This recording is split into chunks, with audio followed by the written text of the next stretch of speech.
I found the voice message at 11:42 p.m. on a Tuesday, long after Jamie had fallen asleep in our bedroom upstairs. My fingers trembled as I pressed play for the third time, making sure I'd heard correctly the first 2 times. "Hey, James, it's Richard. Just wanted to congratulate you personally before the official announcement tomorrow. The board unanimously approved your promotion to Chief Investment Officer. We're thrilled to have you leading the team into this new chapter. The compensation package is exactly what we discussed. Base of $375,000 plus the performance bonuses. Vanessa's already working on the press release. Call me in the morning so we can celebrate properly. Well deserved, my friend." I sat motionless in our home office, illuminated only by the soft glow of my laptop screen. Chief Investment Officer, the position Jamie had been chasing for 3 years, the role he'd stayed late for countless nights, missing anniversaries and family gatherings, the opportunity that had supposedly justified us postponing having children twice. But I hadn't known he was even in consideration for CIO. For months, he'd told me he was working on a confidential restructuring project that required late nights and weekend meetings. I'd believed him, supporting him as I always had throughout. Our 9 years of marriage, cooking meals he rarely made at home in time to eat, rescheduling my own client meetings to accommodate his unpredictable schedule, even turning down a promotion at my own firm that would have required more travel.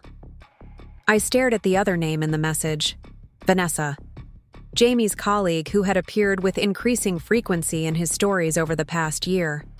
Vanessa, who he'd described as brilliant but difficult when they first started working together. Vanessa, who'd suddenly become his closest ally on this mysterious project. Vanessa, who'd sent him texts on weekends that he'd quickly hide when I walked into the room. Richard's casual mention of her working on the press release confirmed what I'd suspected but refused to acknowledge. Vanessa wasn't just a colleague.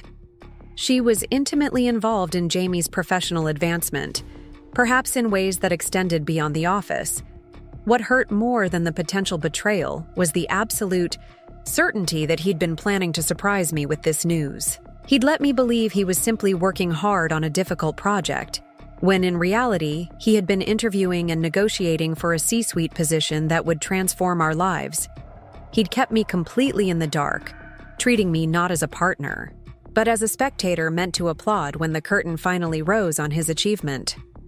I checked the timestamp on the message. Richard had called our home line 3 hours ago, while I'd been at my evening yoga class, the one activity I'd managed to maintain despite Jamie's increasingly demanding schedule. Jamie must have heard the message when he got home but decided not to share the news with me yet. His plans for a grand revelation would now never materialize. Before deciding what to do, I needed more information. I opened my laptop and searched Summit Financial CIO position. The results were illuminating. The current Chief Investment Officer, Martin Brooks, had announced his retirement 6 months ago. The search for his replacement had been highly publicized in financial circles. Industry insiders had speculated about external candidates, but Summit had remained tight-lipped about their selection process. 6 months. Jamie had been pursuing this position for at least 6 months without saying a word to me. While I'd been supporting his late nights and stress, believing we were working toward our shared goals, he'd been plotting a new future, one where my input wasn't required until after all decisions had been made. My next search was more personal. Vanessa. Cooper Summit Financial. Her LinkedIn profile appeared immediately, showing her meteoric rise through the company ranks to her current position as Director of Strategic Communications. Her profile picture showed a striking woman with sleek dark hair and confident eyes. I recognized her from the holiday party last December. She'd spent nearly an hour in deep conversation with Jamie while I chatted with the spouses of other executives. What caught my attention, though, was her recent activity. She'd shared an article about effective leadership transitions in financial institutions just 3 days ago. The timing couldn't be coincidental. I continued digging, finding her Instagram profile. Public, fortunately. Among polished photos of business events and exotic vacations were several that made my stomach tighten. Jamie appeared in 4 pictures from various work functions over the past year. In each one, they stood close together, their body language, revealing a comfort and familiarity that went beyond professional courtesy. Nothing explicitly inappropriate, but enough to confirm my suspicions. My phone buzzed with a text notification. Zoe checking to see if we were still on for lunch tomorrow. Zoe, my best friend since college, who had warned me about becoming too subservient to Jamie's career goals. Don't lose yourself in his ambition, she'd cautioned years ago. I hadn't listened. I texted back a quick confirmation, then set my phone down, my mind racing with questions and possibilities. Did I confront Jamie immediately? Did I wait to see if he would tell me about the promotion? Himself? Did I swallow my hurt and confusion and continue being the supportive wife he clearly took for granted? None of those options felt right. After nearly a decade of prioritizing Jamie's goals above my own, of believing we were building something meaningful together only to discover he'd been constructing his future without me, I deserved more than an emotional confrontation or passive acceptance. What I needed was a plan. I closed my laptop and moved silently through our home, climbing the stairs to our bedroom. Jamie was asleep, his breathing deep and steady, oblivious to the fact that his carefully constructed plans had just been exposed. I watched him for a moment, this man I'd loved and supported for 9 years, trying to reconcile the Jamie I thought I knew with the one who had systematically excluded me from such a significant professional move. Tomorrow, I decided, I would begin gathering information. Tomorrow, I would start calculating exactly how to respond to this betrayal. Tomorrow, I would set in motion a response that would ensure Jamie understood precisely what he had risked with his deception. But tonight, I would sleep on the sofa in the guest room, unwilling to lie beside a man who had proven himself a stranger. Before we jump back in, tell us where you're tuning in from, and if this story touches you, make sure you're subscribed, because tomorrow I've saved something extra special for you. Morning arrived with painful clarity. I showered and dressed, with deliberate care, selecting a burgundy sheath dress that projected confidence and composure. Jamie was already gone, having left a hastily scribbled note about an early meeting. No mention of any special news, no hint that today was meant to be transformative for his career. Just another deception in what I now realized was a pattern. Over coffee, I crafted my approach. Direct confrontation would yield little beyond denials and rationalizations. Jamie would argue he'd planned to surprise me with the promotion, that he'd kept Vanessa's involvement quiet to maintain professional boundaries. He would make me feel unreasonable for questioning his methods. No, this required precision and patience. I needed leverage, and to get it, I needed allies. My first call was to Eleanor Santos, my former boss and mentor at Reynolds & Blake before I'd moved to Altitude Marketing. Eleanor had been the youngest female partner at Denver's most prestigious advertising firm before starting her own consultancy. More importantly, she sat on several corporate boards, including Capital Trust Bank, Summit Financial's primary competitor. "Olivia, what a delightful surprise," Eleanor answered, her voice warm with genuine pleasure. "I've missed our conversations," I replied, settling into the familiar rhythm of our relationship. "Do you have time for coffee this afternoon? There's something I'd like to discuss in person." Eleanor's slight pause told me she recognized the significance of my request. "My office at 2? I'll clear my calendar." "Perfect, thank you." My next call was to Greg Peterson, a financial journalist I'd helped with a feature article last year. After exchanging pleasantries, I asked casually, "Have you heard anything about leadership changes at Summit Financial?" "Funny you should ask," Greg replied. "I'm working on a piece about their new CIO announcement expected later today. Word is they've gone with an internal candidate, unusual for a position of that stature." "That's fascinating," I said, keeping my voice neutral. "Any chance you could send me a preview of the article once it's drafted? I'm considering some investment changes, and Summit's direction would be relevant." For you? Absolutely. Should have something by this afternoon. After hanging up, I texted Zoe to move our lunch to a different location, the Oak Tavern instead of our usual cafe. It was farther from my office, but more importantly, it was where Richard Thornton, Summit's CEO, had a standing reservation every Wednesday. Jamie had mentioned this fact months ago, proud to have been invited to join these exclusive lunches occasionally. Today, I needed Richard to see me. Not to speak with me, just to register my presence. A seemingly innocent coincidence that would later form part of a larger picture.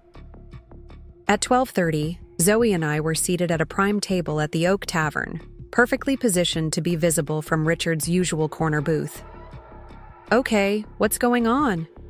Preparing and narrating this story took us a lot of time, so if you are enjoying it, subscribe to our channel. It means a lot to us. Now back to the story. Zoe asked after we'd ordered. You've got that look. What look? The one you had before you orchestrated the Montana tourism account rescue last year, like you're calculating something complicated behind a placid expression. I smiled despite myself. Zoe had always been able to read me with uncomfortable accuracy. Jamie's being announced as Summit Financial's new chief investment officer today, I said, watching her expression shift from confusion to excitement to suspicion as I recounted the events of last night. That absolute jackass, she concluded. When I finished. 9 years of partnership and he couldn't give you the courtesy of inclusion in this process? It gets worse, I continued. I think he and Vanessa Cooper might be involved. Zoe's eyes widened. The communications director? The one from the holiday party who looked like she wanted to devour him whole? That's the one. Evidence? Nothing concrete, I admitted. But enough circumstantial to make me question everything. Zoe reached across the table and squeezed my hand. What are you going to do? Before I could answer, Richard Thornton entered with his usual entourage of executives. I pretended not to notice, continuing my conversation with Zoe while maintaining perfect posture and visibility. I'm going to ensure that when Jamie's dream promotion turns into his professional nightmare, he'll have no one to blame but himself, I said quietly. I just need to gather a few more pieces of information first. As we were finishing our meal, I noticed Richard glancing our way, recognition dawning on his face. He nodded politely in my direction. I returned the gesture with a warm smile that revealed nothing of my inner turmoil. Step 1 complete, I murmured to Zoe as we left. Which was? Establishing presence. Richard has now seen me, happy and composed, on the day of my husband's supposed triumph. It creates a baseline for what comes next. My meeting with Eleanor that afternoon proved even more productive than I'd hoped. Summit's board has been concerned about their investment strategy for over a year, she informed me after I'd explained the situation. Martin Brooks's retirement wasn't entirely voluntary. Their international fund has underperformed significantly, and their risk exposure in emerging markets is troubling. And they think Jamie can fix this? I asked. Eleanor's expression was carefully neutral. Your husband is well regarded in certain circles, but his experience with troubled portfolios is limited. This appointment raised a few eyebrows in the industry. Including yours? Including mine, she confirmed. There were more qualified external candidates who were passed over. The rumor is that Richard has been grooming James for some time, in part due to his connection with the Thornton family. This was news to me. What connection? James didn't tell you? His new communications director, Vanessa Cooper, is Richard's niece. The pieces suddenly aligned with perfect, painful clarity. Jamie's meteoric rise wasn't solely due to his talent or work ethic. His growing relationship with Vanessa had created a direct line to Richard, a connection he'd leveraged for advancement, while keeping me entirely in the dark. What would happen, I asked carefully, If Summit's board learned that the new CIO had misrepresented his experience with troubled assets. Eleanor's eyes narrowed slightly. That would depend on how severe the misrepresentation was and how it came to light. Hypothetically, I continued, what if his portfolio management experience was largely collaborative, with strategies developed primarily by other team members, but presented as his own work? Hypothetically, Eleanor replied, matching my tone. That would be deeply concerning to any financial institution, particularly one already under scrutiny for underperformance. She studied me for a long moment. Olivia, whatever you're considering, be certain it's what you want. Corporate finance can be unforgiving, and repercussions tend to spread beyond their intended targets. I appreciate your concern, I said, gathering my things to leave. But Jamie made his choice when he decided to build his advancement on deception, both professional and personal. As I stood to leave, Eleanor said, Capital Trust is looking for a marketing director for their wealth management division, someone who understands how to position complex financial products to high-net-worth clients. The position reports directly to the CEO. I paused. Are you suggesting... I'm suggesting you consider all your options before making any irreversible decisions. My recommendation would carry significant weight with their board. I thanked her and left, my mind processing this new possibility. By the time I arrived home, I had received Greg's draft article about Jamie's appointment. The piece was flattering, highlighting Jamie's innovative approach to distressed assets and his instrumental role in stabilizing Summit's troubled international portfolio. These were substantial claims, and largely fictional. Jamie had worked on the international portfolio, yes, but in a supporting role. The stabilization strategy had been developed by Marcus Winters, a veteran portfolio manager who had recently left the firm after being passed over for promotion multiple times. I now had what I needed: specific, verifiable misrepresentations that could be easily disproven by former Summit employees. The question was how to use this information most effectively. Jamie arrived home at 7:30, earlier than usual, carrying an expensive bottle of champagne and wearing a triumphant expression. I have amazing news, he announced, setting the bottle on the kitchen counter. I looked up from my laptop, where I'd been reviewing Greg's article, and produced a convincing smile. Oh? I've been appointed Chief Investment Officer at Summit, he said, his voice brimming with barely contained excitement. It's official as of today. Full C-suite position, reporting directly to Richard. We're announcing it publicly tomorrow. I widened my eyes and practiced surprise. Jamie, that's incredible. Congratulations. He beamed, clearly relieved by my enthusiasm. I wanted to tell you earlier, but the board only made the final decision yesterday.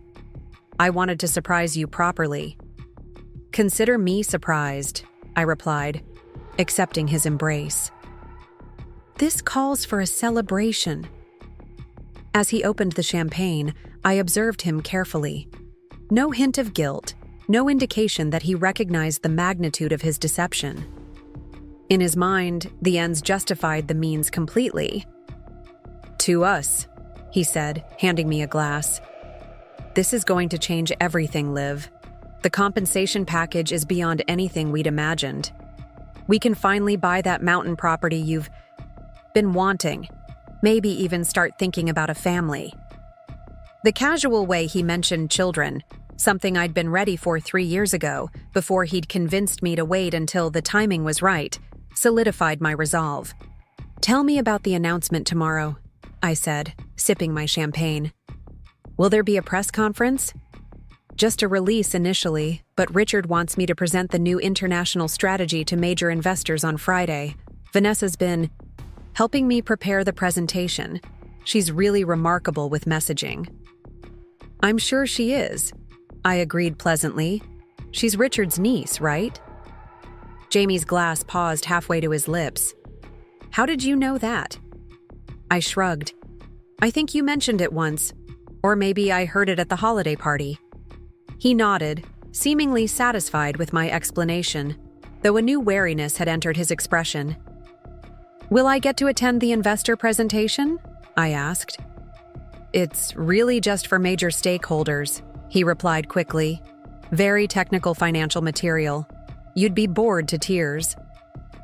"I suppose you're right," I conceded, though I have been learning more about portfolio management lately. Eleanor's been mentoring me on investment strategies for some of our financial clients. Jamie's expression flickered with something like concern before he masked it with a smile. "That's great, but this is institutional level stuff.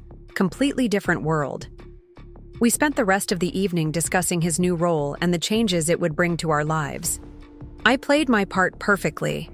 The supportive, impressed wife delighted by her husband's success. Jamie, eager to believe in this familiar dynamic, noticed nothing amiss in my performance. After he went to bed, still glowing with achievement, I made 2 final calls. The first was to Marcus Winters, now working at a boutique investment firm in Chicago. I'd met him several times at summit functions and remembered him as principled and straightforward. "This is unexpected," he said when I explained why I was calling. "I understand if you're uncomfortable discussing this," I assured him. "But I recently learned that Summit is publicly crediting Jamie with the international portfolio stabilization that I believe was primarily your work." Marcus was silent for a moment. "That's a generous interpretation. The strategy was mine entirely. James was assigned to my team to learn the approach, not to develop it. His contribution was implementing my framework at best. Would you be willing to clarify this if necessary? Not publicly, but to Summit's board if questions arose?" Another pause. "I left Summit because of exactly this kind of situation. Talented work being attributed to those with the right connections. So yes, I would be willing to set the record straight." My final call was to Richard Thornton's executive assistant, Anna, whom I'd met at several company functions. I left a message requesting a brief meeting with Richard the following morning regarding a confidential matter pertaining to the new CIO appointment. By midnight, my plan was fully formed. It wasn't about revenge, not exactly. It was about consequences. About ensuring that Jamie's career advancement, built on deception both professional and personal, would be subject to the scrutiny it deserved. I fell asleep on the guest room sofa again, but this time with a clear sense of purpose, rather than confusion. Tomorrow would change everything, just not in the way Jamie had envisioned. Before we jump back in, tell us where you're tuning in from, and if this story touches you, make sure you're subscribed, because tomorrow, I've saved something extra special for you. At 8:30 the next morning, I arrived at Summit Financial's gleaming headquarters in downtown Denver. The security guard checked my ID and directed me to the executive floor, where I was immediately shown into Richard Thornton's corner office. Richard greeted me with polite confusion. "Mrs. Mitchell, this is unexpected. I thought I recognized you at the Oak yesterday, but I didn't realize you'd requested a meeting." "Thank you for seeing me on such short notice," I replied, taking the offered seat across from his imposing desk. "I understand today is significant for Summit with the CIO announcement." "Yes, we're quite pleased to have James stepping into the role.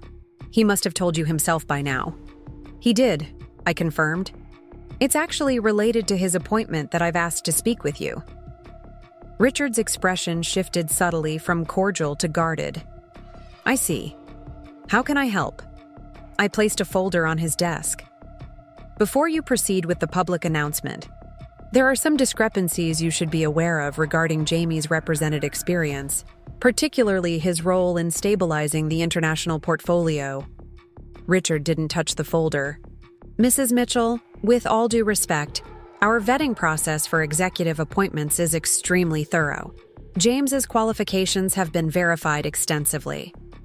"By your HR department, certainly," I agreed, "but I wonder if they spoke directly with Marcus Winters about who actually developed the stabilization strategy that's being attributed to Jamie in your press materials." Richard's eyes narrowed slightly. Marcus is no longer with Summit. No, he's not. But he's very clear about whose work actually saved that portfolio.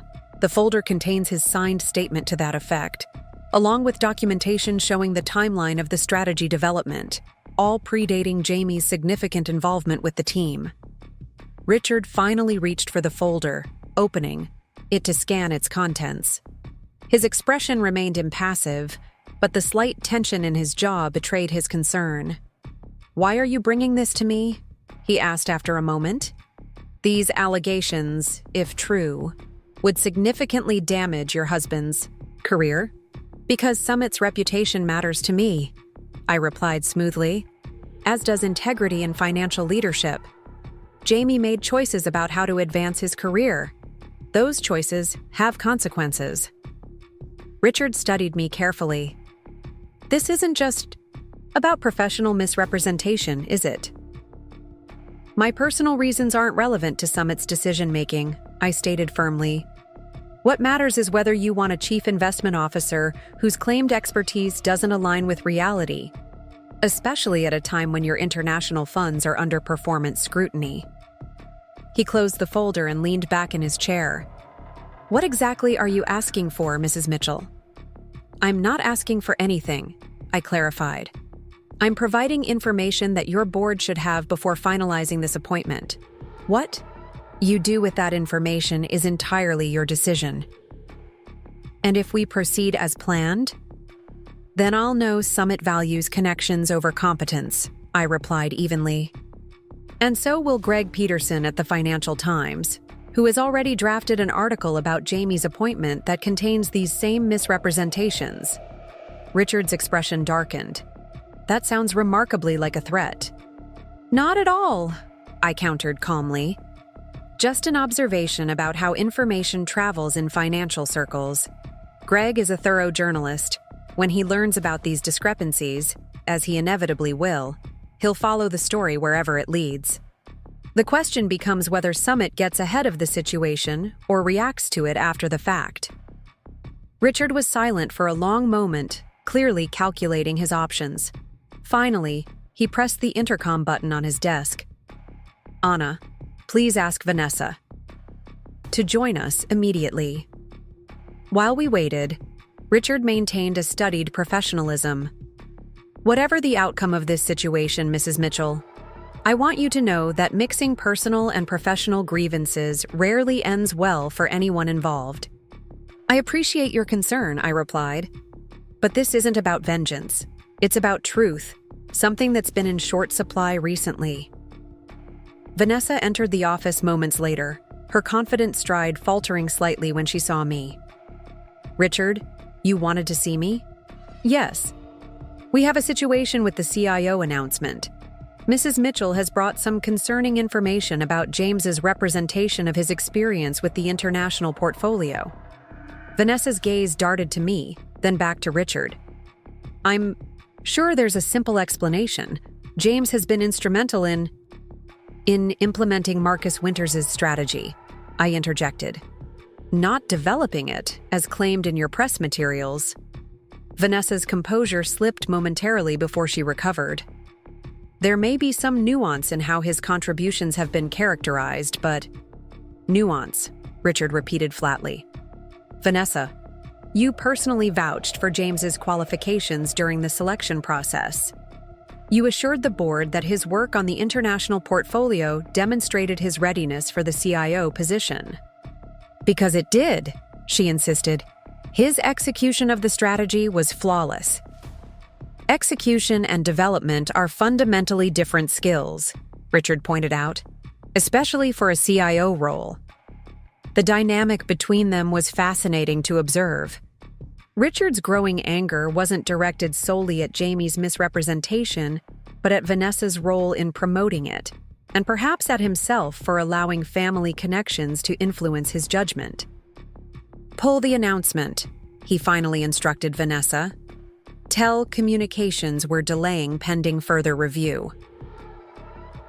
"Richard, the release is scheduled to go out in less than an hour," she protested. "Then you'd better move quickly," he replied, coldly. And schedule an emergency board call for noon. We need to discuss this development. Vanessa left, her expression a mixture of shock and resentment. Once the door closed behind her, Richard turned back to me. This situation will be investigated thoroughly, he assured me. If your information is verified, appropriate actions will be taken. Summit doesn't tolerate misrepresentation, regardless of personal connections. I nodded, gathering my belongings. That's all I'm asking for, a fair evaluation based on facts rather than relationships. As I stood to leave, Richard added, "For what it's worth, Mrs. Mitchell, I suspect both you and Summit have been deceived to various degrees. The question now is what you plan to do with your marriage once this professional matter is resolved." "I'm still determining that," I replied honestly. "But unlike my husband, I believe in making fully informed decisions about my future." I left Summit's headquarters feeling strangely calm. The single call I'd made to Richard's office the previous evening had set in motion exactly what I'd intended. Not the destruction of Jamie's career, but the exposure of the deception underlying it. Whatever happened next would be determined by how Summit's board evaluated the evidence and how Jamie responded to being confronted with the truth. As I reached my car, my phone buzzed with a text from Jamie. "Something's wrong. Announcement delayed. Richard called emergency meeting. What's going on?" I didn't respond. Instead, I called Eleanor. "It's done," I told her when she answered. "Summit is reevaluating the appointment based on the information I provided." "And how do you feel?" she asked. "Lighter," I realized. "Like I've reclaimed something essential that I didn't even know I'd lost." "About that capital trust position," Eleanor began. "I'd like to learn more," I confirmed. "But first, I need to finish addressing my personal situation. Can we meet tomorrow?" "Of course. Take the time you need." When I arrived at Altitude Marketing, Zoe was waiting in my office, concern evident in her expression. "Well?" "Summit is reconsidering Jamie's appointment," I explained, settling behind my desk. Richard seemed genuinely troubled by the misrepresentation. "And the Vanessa connection?" "Complicated but clear. She's been championing Jamie, likely for both professional and personal reasons." Zoe nodded slowly. "What happens when Jamie realizes what you've done?" "He'll be angry, hurt, betrayed," I acknowledged. "Basically, everything I've been feeling since discovering how he's been operating. The difference is that his feelings will be a reaction to consequences, while mine were a response to actions he chose deliberately." Throughout the day, Jamie's texts grew increasingly desperate. The board meeting had apparently revealed the source of the concerns about his qualifications. By mid-afternoon, he was calling repeatedly.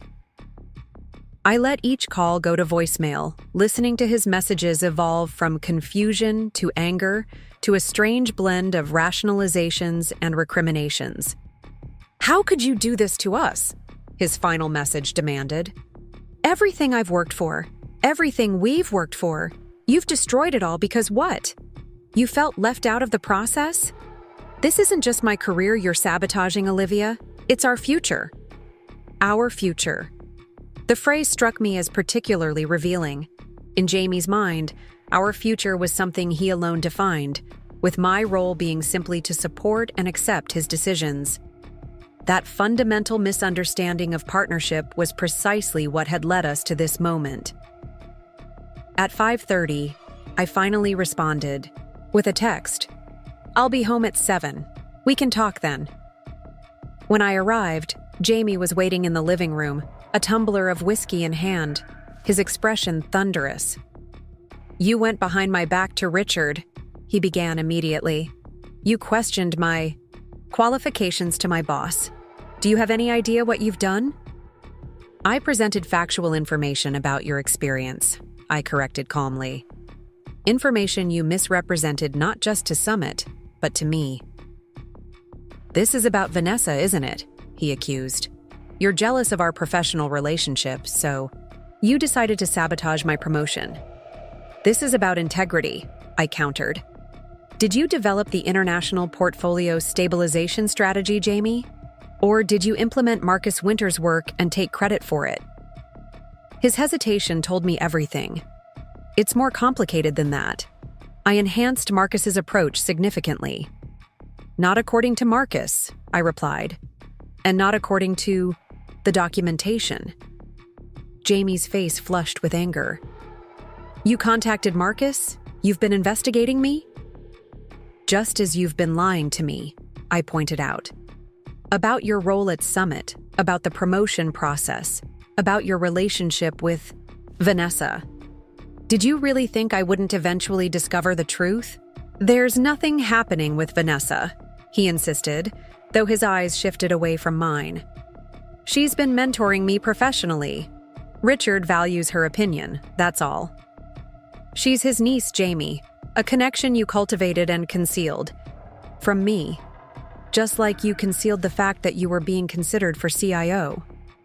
He ran a hand through his hair in frustration. I wanted to surprise you with the good news. Is that so terrible? To want to see your face when I told you I'd finally reached this level? You excluded me from a life-changing process that's been ongoing for months, I corrected. You made unilateral decisions about our future while actively misleading me. About your activities and relationships. That goes far beyond planning a surprise. Jamie's expression hardened. So your solution was to destroy everything I've built? The board is reconsidering my appointment because of your interference? Vanessa's credibility is damaged. Richard is questioning his judgment in considering me at all. Those are the consequences of your choices, I replied steadily. You built your advancement on deception, Jamie. Professional and personal. Did you really expect no repercussions when the truth emerged? The truth, he repeated bitterly. The truth is that you couldn't stand to see me succeed without controlling the process. You've always needed to manage everything, to be consulted on every decision. For once, I wanted to handle something my way, to prove I could achieve this on my own. His complete misunderstanding of my concerns was astonishing. Even now, facing the consequences of his actions, he couldn't, or wouldn't, recognize the fundamental breach of trust his behavior represented. I never needed to control your career, I said quietly. I just expected honesty from my partner. I expected to be treated as an equal, not as an audience member for your achievements. Jamie drained his whiskey. So what happens now? Are you leaving? Is that what this nuclear option was about? I considered the question carefully. I don't know yet. What I do know is that I won't continue in a marriage where deception is justified as surprise, where my support is expected, but my participation is optional, and where major life decisions are made without me. That's not fair, he protested. 9 years together, and you're ready to walk away over one misstep? This wasn't a misstep, Jamie. It was a pattern revealed. You've been operating independently within our partnership for months, possibly longer. The promotion just made it impossible to conceal anymore. We talked, argued really, for hours more, cycling through accusations, explanations, and justifications. Jamie alternated between defending his actions, minimizing their significance, and suggesting I had overreacted catastrophically.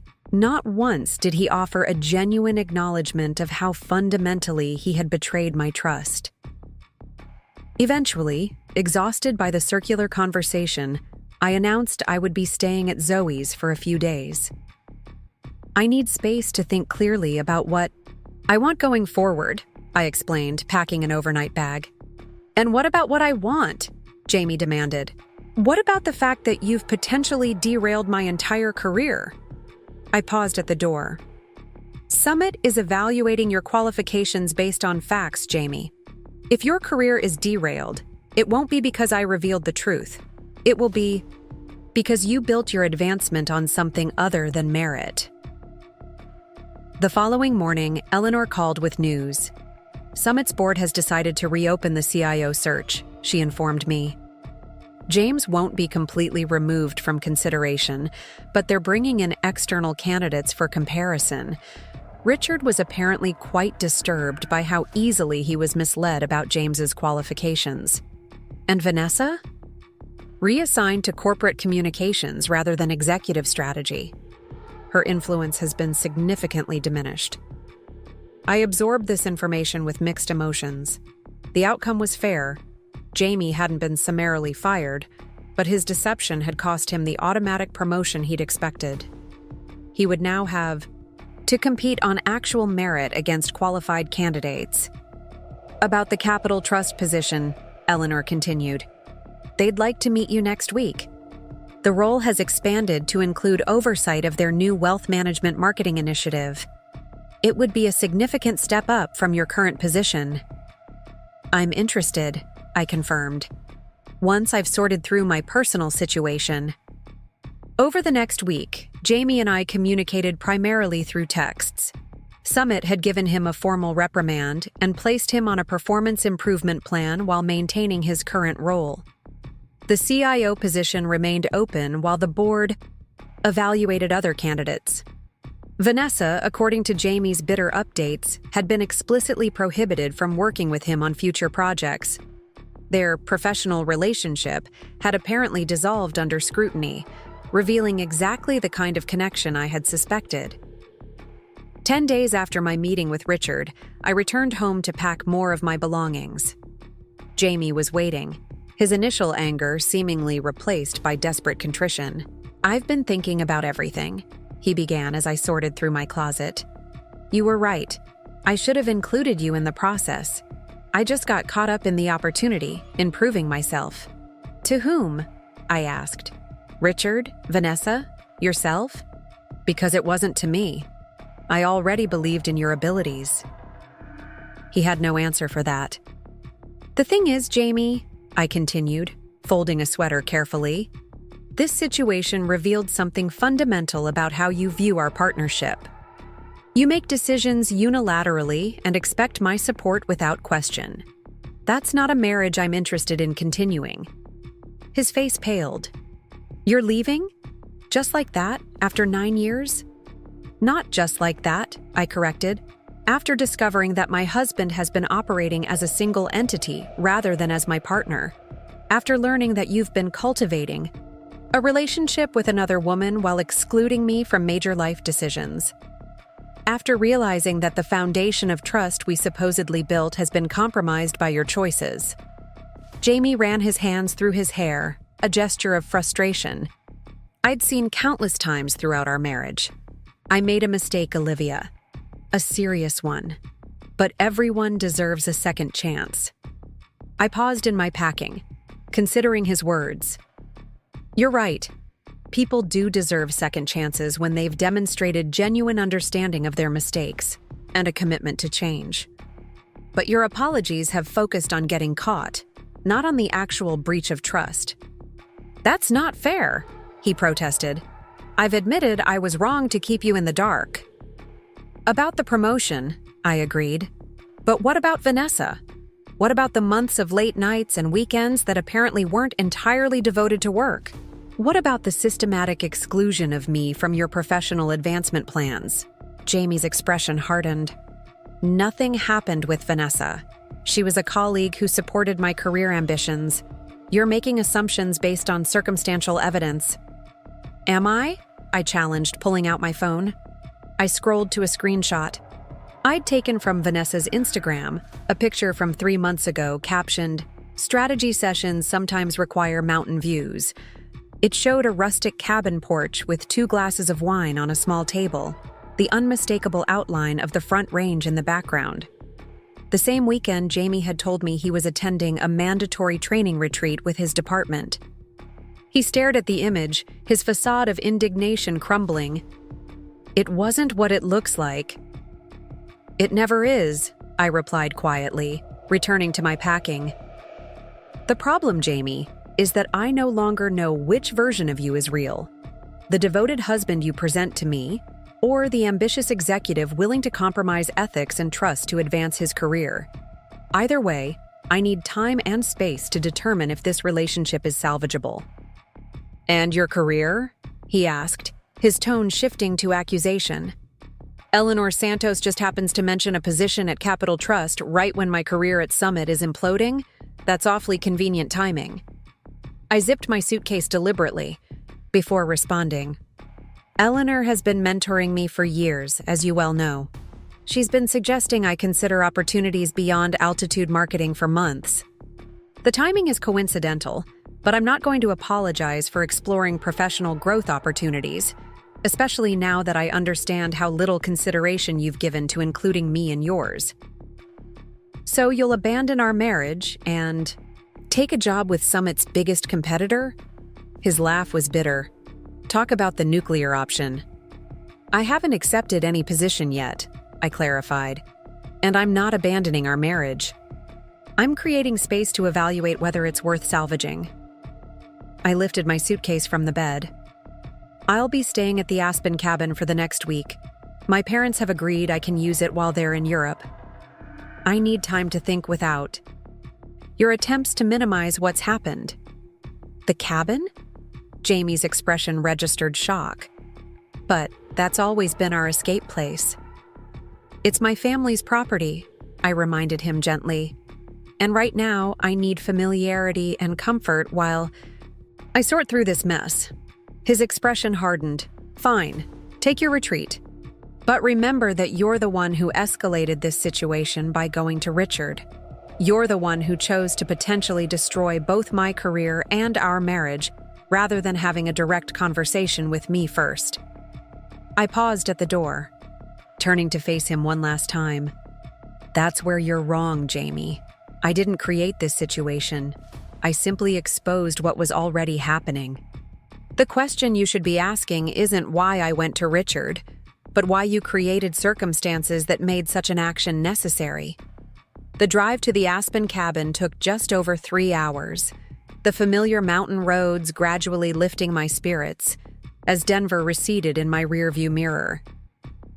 The property had been in my family for generations, a modest 3-bedroom cabin nestled among pine trees with views of Aspen Mountain in the distance. While my parents had modernized the interior over the years, they'd preserved its rustic charm and peaceful isolation.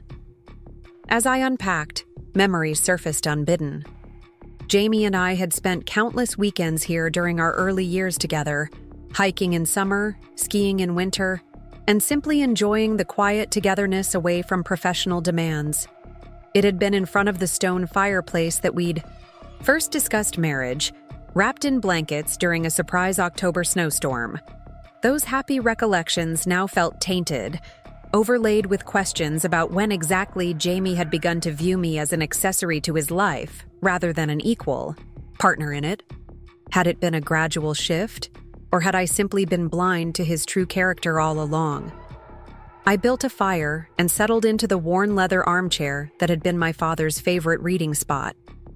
The evening light cast long shadows through the pines outside while I contemplated the events of the past 2 weeks and the decisions that lay ahead.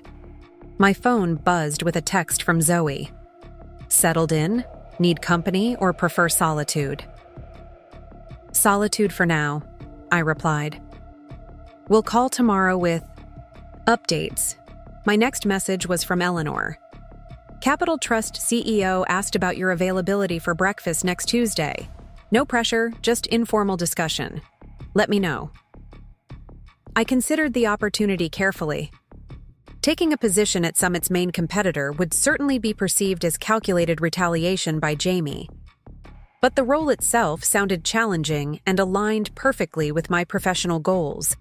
Goals I had repeatedly downplayed to accommodate Jamie's career trajectory. Tuesday works, I responded. Please send details. Finally, there was a message from Jamie. I know you need space, but we should talk about next steps. This separation doesn't have to be permanent. I'm willing to work on rebuilding trust. I left this one unanswered, not yet ready to engage in another circular conversation about his perspective on our marriage's problems. The cabin's isolation provided exactly the mental clarity I needed. Over the following days, I hiked familiar trails, read books I'd been putting off, and thought deeply about what I truly wanted from my life and from my relationships. On the third morning, I received an unexpected call from Richard Thornton. "Mrs. Mitchell," he began formally, "I hope I'm not intruding on your privacy, but there have been developments at Summit that you should be aware of." "I appreciate the courtesy," I replied, curious about his reason for contacting me directly. "What developments?" "The board has completed its investigation into James's qualifications and the circumstances surrounding his appointment," Richard explained. "They've made several decisions I thought you should hear directly rather than through other channels." I braced myself, uncertain whether to expect further professional fallout for Jamie or some form of institutional damage control. "First, James will remain at Summit, but he will not be appointed CIO at this time," Richard continued. "The board feels his actual experience level, while impressive, doesn't yet match the requirements for the position. He'll be offered a senior director role with a structured mentorship program to address the identified gaps in his expertise."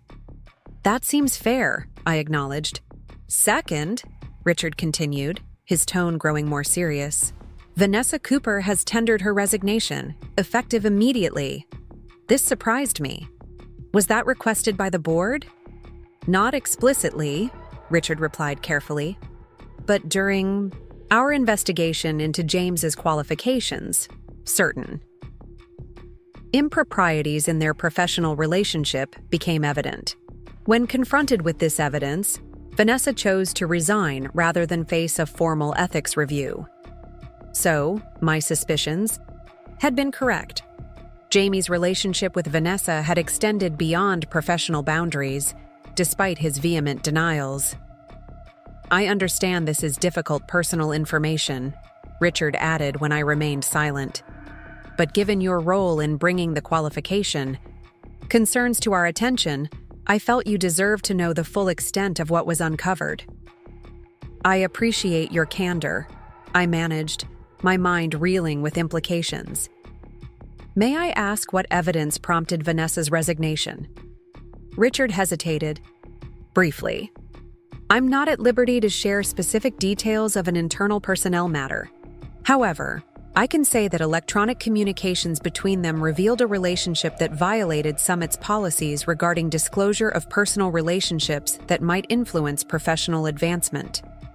In other words, definitive proof of what I had suspected, but couldn't confirm.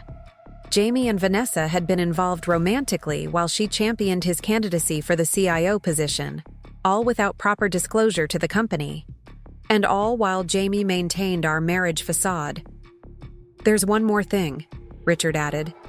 "The board was impressed by your integrity in coming forward with concerns, despite the personal complications it clearly presented.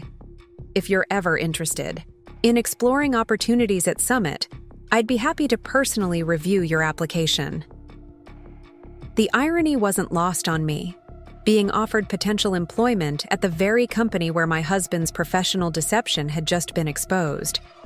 "That's generous, but I think my professional path lies elsewhere," I replied diplomatically. "Of course, I expected as much, but the offer stands nonetheless." After ending the call, I sat motionless on the cabin's porch, watching clouds drift over the mountain peaks as I processed this new information.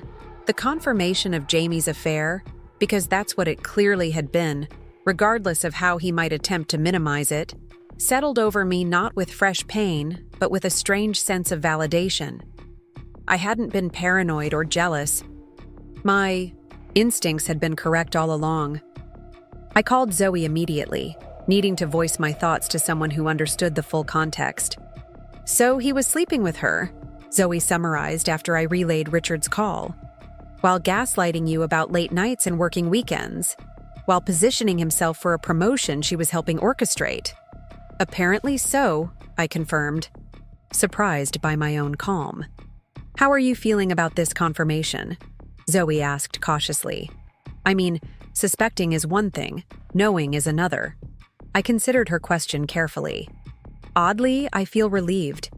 Not about the affair itself, but about having my perception validated.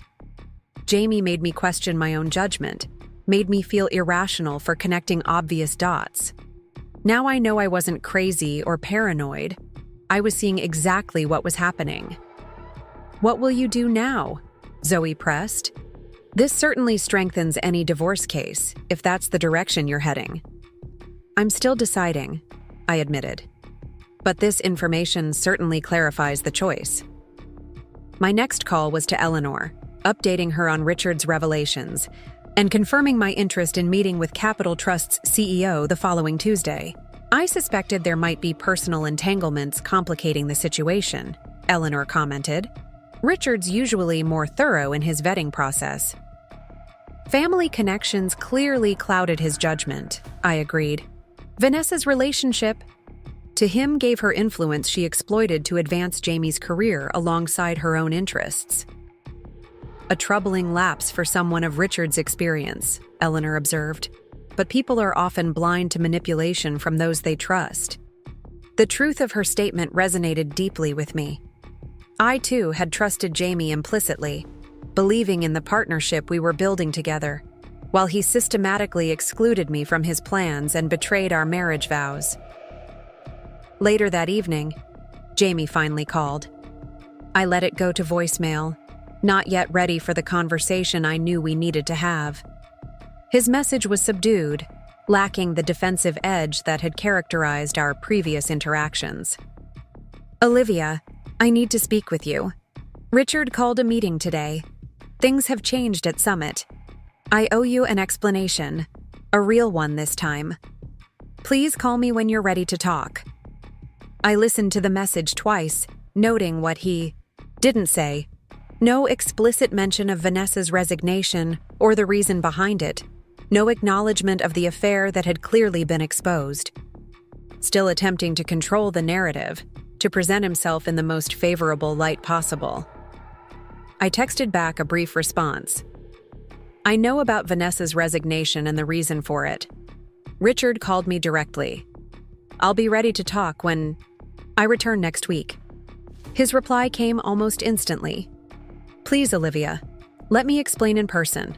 I can drive up to the cabin tonight." "No," I responded firmly. "I need this time alone to think clearly. We'll talk when I return."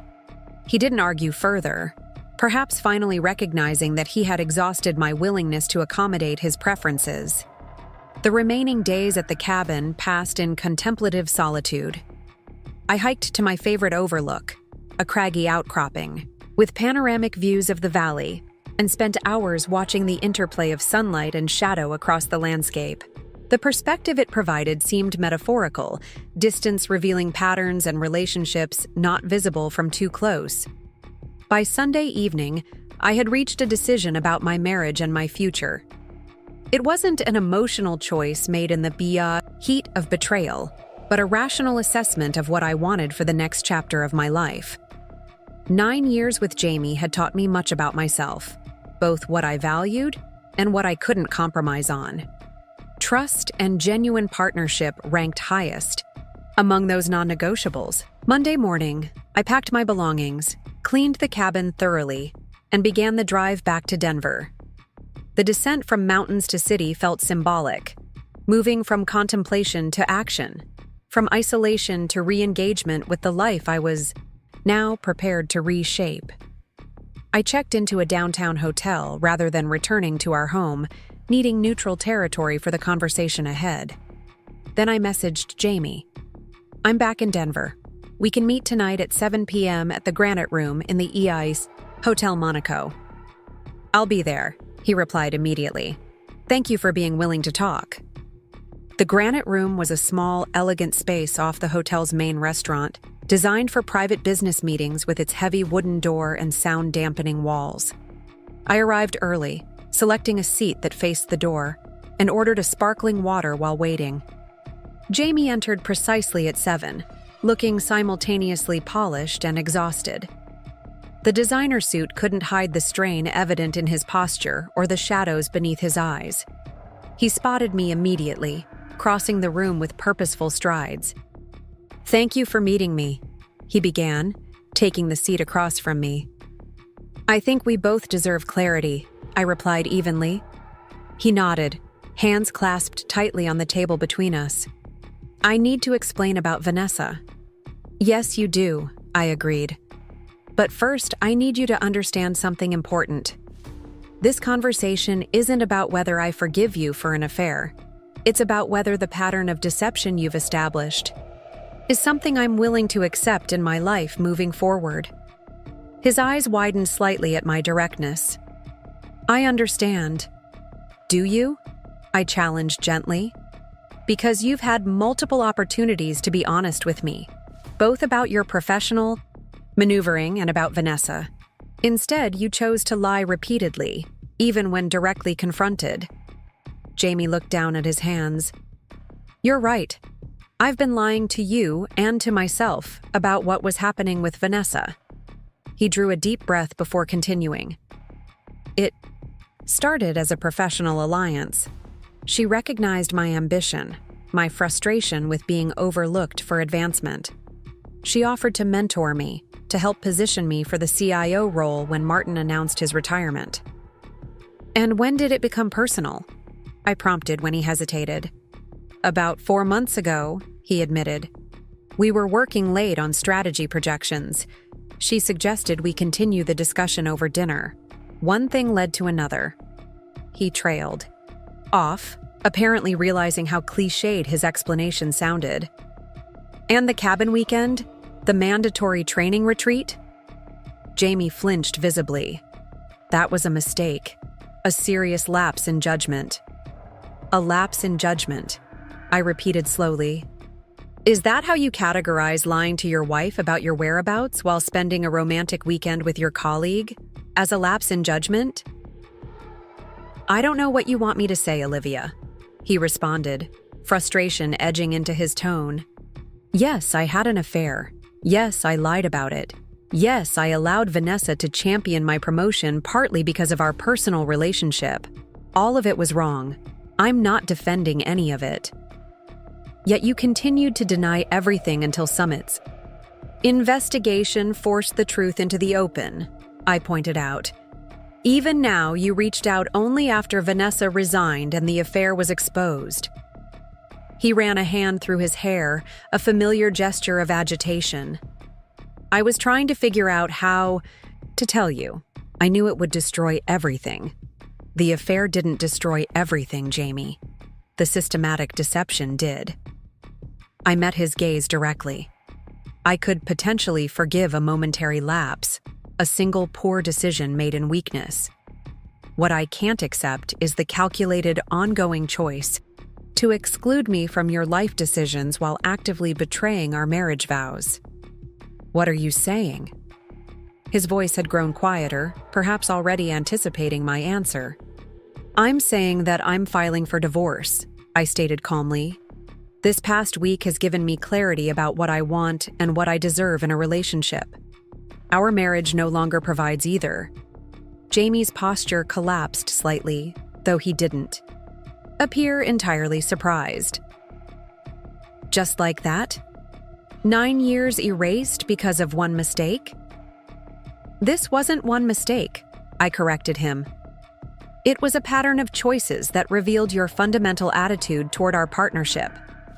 You systematically excluded me from major life decisions. You cultivated a relationship with another woman while lying to me about your whereabouts. You leveraged that relationship for professional advancement at the expense of your integrity. None of these were momentary lapses. They were deliberate choices made repeatedly over months." The waiter approached, hesitated upon sensing the tension, then asked if we wanted to order drinks. Jamie requested whiskey. I declined anything further. After the waiter departed, Jamie leaned forward. "What about couples counseling? A trial? Separation?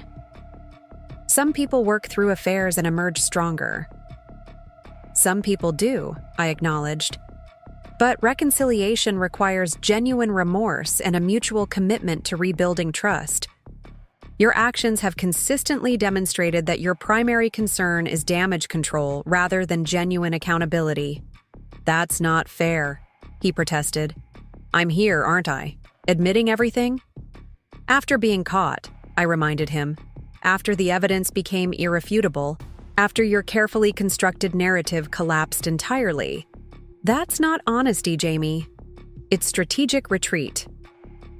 The whiskey arrived, and he took a substantial swallow before speaking again. "So, you've made up your mind. Nothing I say matters at this point." "What could you say?" I asked genuinely.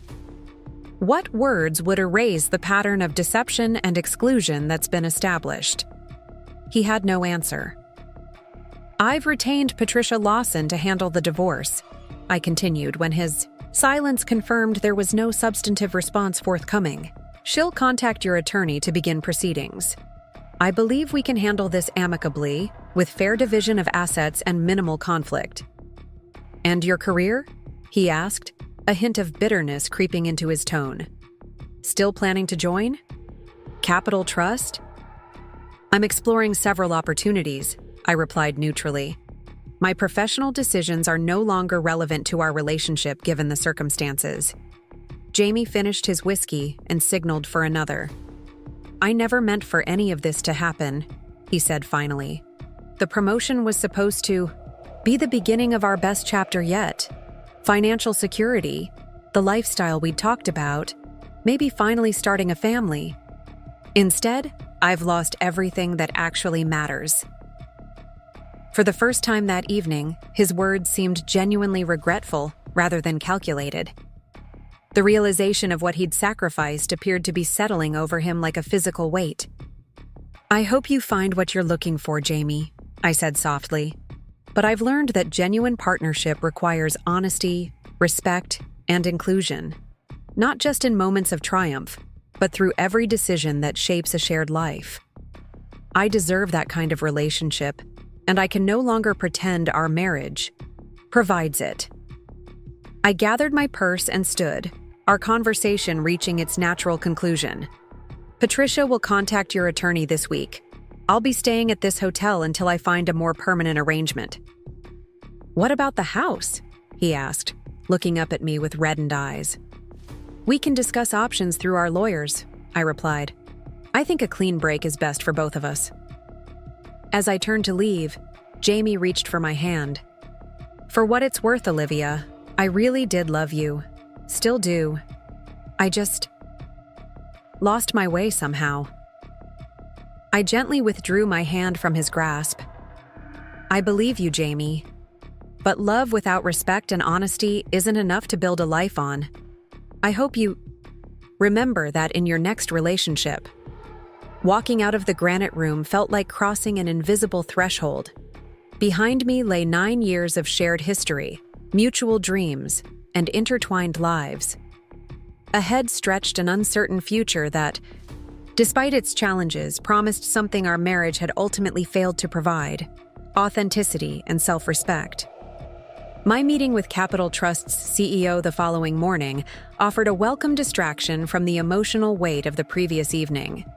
Jonathan Bradford was refreshingly straightforward, outlining the position's responsibilities and expectations without corporate doublespeak. "Eleanor speaks very highly of your strategic approach to financial marketing," he noted as we discussed potential initiatives, "particularly your ability to translate complex investment concepts into compelling narratives for clients. Financial products are ultimately about human needs and aspirations," I explained. "Finding that connection is the key to effective marketing in this space." By the end of the breakfast meeting, Jonathan had extended a formal offer: Director of Marketing Strategy for Capital Trust's Wealth Management Division, with compensation significantly exceeding my current package at Altitude. "Take some time to consider," he advised as we concluded. "This is an important decision, and I understand your personal circumstances are in transition." "I appreciate the consideration," I replied. "You'll have my answer by the end of the week." The irony wasn't lost on me. While Jamie's career aspirations had imploded due to deception, mine was potentially advancing because of integrity. The contrast felt like poetic justice, though I took no pleasure in his professional setbacks. Over the following days, I found a furnished short-term apartment, began the practical process of untangling our shared life, and carefully evaluated the Capital Trust opportunity. Zoe provided emotional support throughout, offering both practical assistance and perspective when needed. "It's a fantastic offer," she observed as we sorted through belongings I'd collected from the house while Jamie was at work. "But are you concerned about how it might be perceived? Taking a position at Summit's competitor right after everything that's happened?" "I've considered that," I acknowledged, carefully wrapping a framed photograph of my parents. "But my career, decisions need to be based on what's best for my future, not how they might appear to others. Capital Trust offers growth potential and leadership responsibilities that align with my professional goals. Plus," Zoe added with a slight smile, "I imagine Jamie's face when he learns where you're working will be quite something." "That's not my motivation," I insisted, though I couldn't entirely suppress an answering smile. "Of course not," Zoe agreed, not entirely convincingly. "But it is a satisfying bonus." By Friday, I had accepted Jonathan Bradford's offer and submitted my resignation to Altitude Marketing. My new position would begin in 3 weeks, allowing time to properly transition my current projects and adjust to my new living situation. When the news inevitably reached Jamie, through industry channels rather than from me directly, his response was a terse text message. "Capital Trust? Really? Seems like you had this planned all along." I didn't dignify the accusation with a response. His persistent inability to recognize that my decisions were reactions to his actions rather than premeditated schemes reflected the self-centeredness that had contributed to our marriage's collapse. The divorce proceedings progressed with surprising efficiency. Jamie, perhaps recognizing the futility of prolonged conflict, agreed to most of my attorney's proposed terms. The house would be sold, with proceeds divided equally. Retirement accounts and investments would be split according to standard formulas. Neither party would seek alimony or ongoing support. 6 weeks after our meeting at the Hotel Monaco, we met at Patricia Lawson's office to sign the final divorce agreement. Jamie looked diminished somehow, the confident executive persona dulled by recent events. When our business was concluded, he asked if we could speak privately. "I just want you to know," he began once we were alone in the conference room, "that I understand better now why you did what you did. Going to Richard, I mean. You saw clearly what I was trying to hide from everyone, including myself." "I wish it hadn't been necessary," I replied honestly. "I wish you had valued our partnership enough to include me in your decisions and respect our marriage vows." He nodded, eyes downcast. "Summit's board has approved a restructured path for me. Smaller role, closer supervision, ethics training. It's humbling, but fair. Vanessa has taken a position in Chicago. We're no longer in contact." I wasn't sure what response he expected. Satisfaction? Sympathy? I offered neither. "I hope things work out for you at Capital Trust," he continued awkwardly when I remained silent. "Despite everything, I do want you to be happy, Olivia." "I believe that," I acknowledged. "And I hope you find whatever you're looking for, Jamie. I hope you learn from this experience." "I already have," he assured me, a hint of his old confidence returning. "More than you know." As we parted ways outside Patricia's office, Jamie hesitated, then extended his hand formally. "No regrets about these 9 years," he said quietly. "They were the best of my life, even if I didn't always show it." I accepted his handshake briefly. "Take care of yourself, Jamie." Walking away from that final encounter felt surprisingly light, as if the last tether to a burden I'd been carrying had finally been cut. The future stretched before me. New career, new home, new possibilities unfettered by deception or compromise. 3 months later, at Capital Trust's quarterly leadership retreat in Vail, I found myself sharing morning coffee with Jonathan Bradford on the resort's expansive terrace. The mountain air was crisp, the autumn colors brilliant against the evergreen backdrop. The wealth management campaign results are exceeding projections by 17%, Jonathan noted, reviewing the reports I'd presented the previous day. Your team's approach has resonated strongly with our target demographic. Authenticity tends to connect, I replied, sipping my coffee. Especially when dealing with something as personal as financial security. Jonathan nodded thoughtfully. Speaking of connections, I heard Summit is struggling with their international portfolio again. Apparently, the new management team hasn't quite found their footing since the leadership shakeup.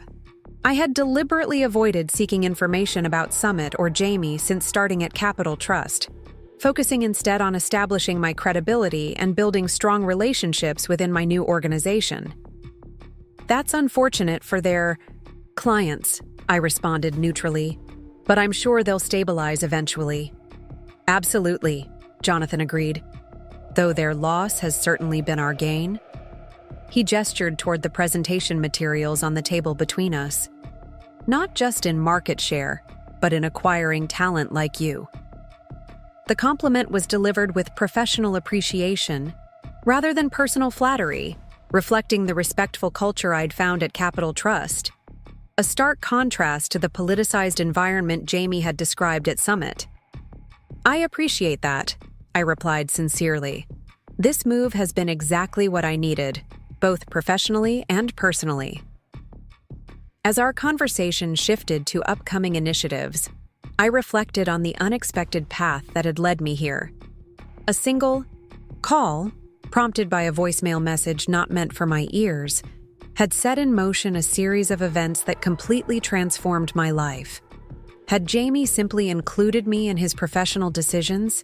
Had he maintained the trust and partnership our marriage was supposed to represent, we might still be together, celebrating his advancement and planning our future.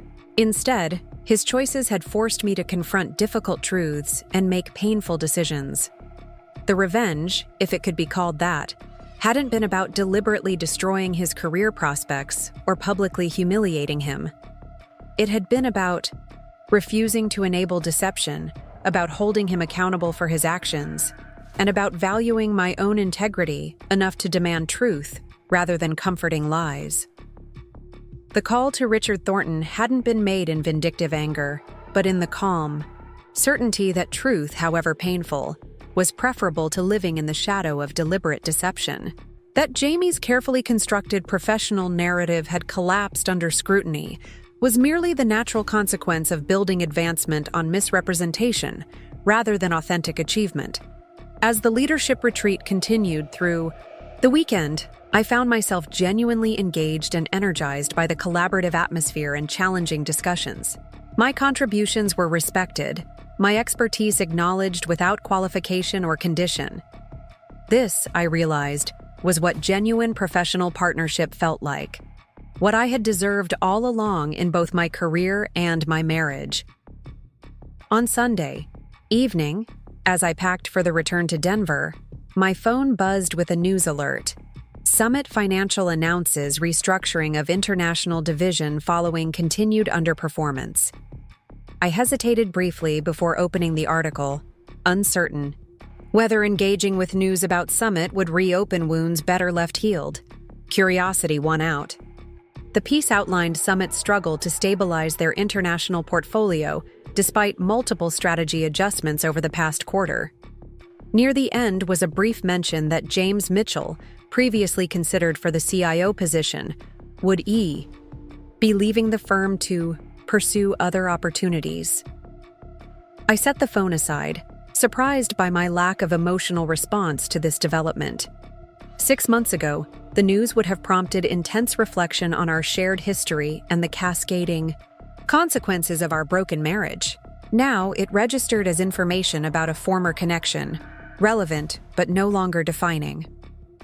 The next morning, as I drove back to Denver along mountain roads brightened by aspens turning golden, I received a text from an unknown number. Heard? The news about James leaving Summit. Thought you might want to know he's accepted a position with a regional firm in Seattle.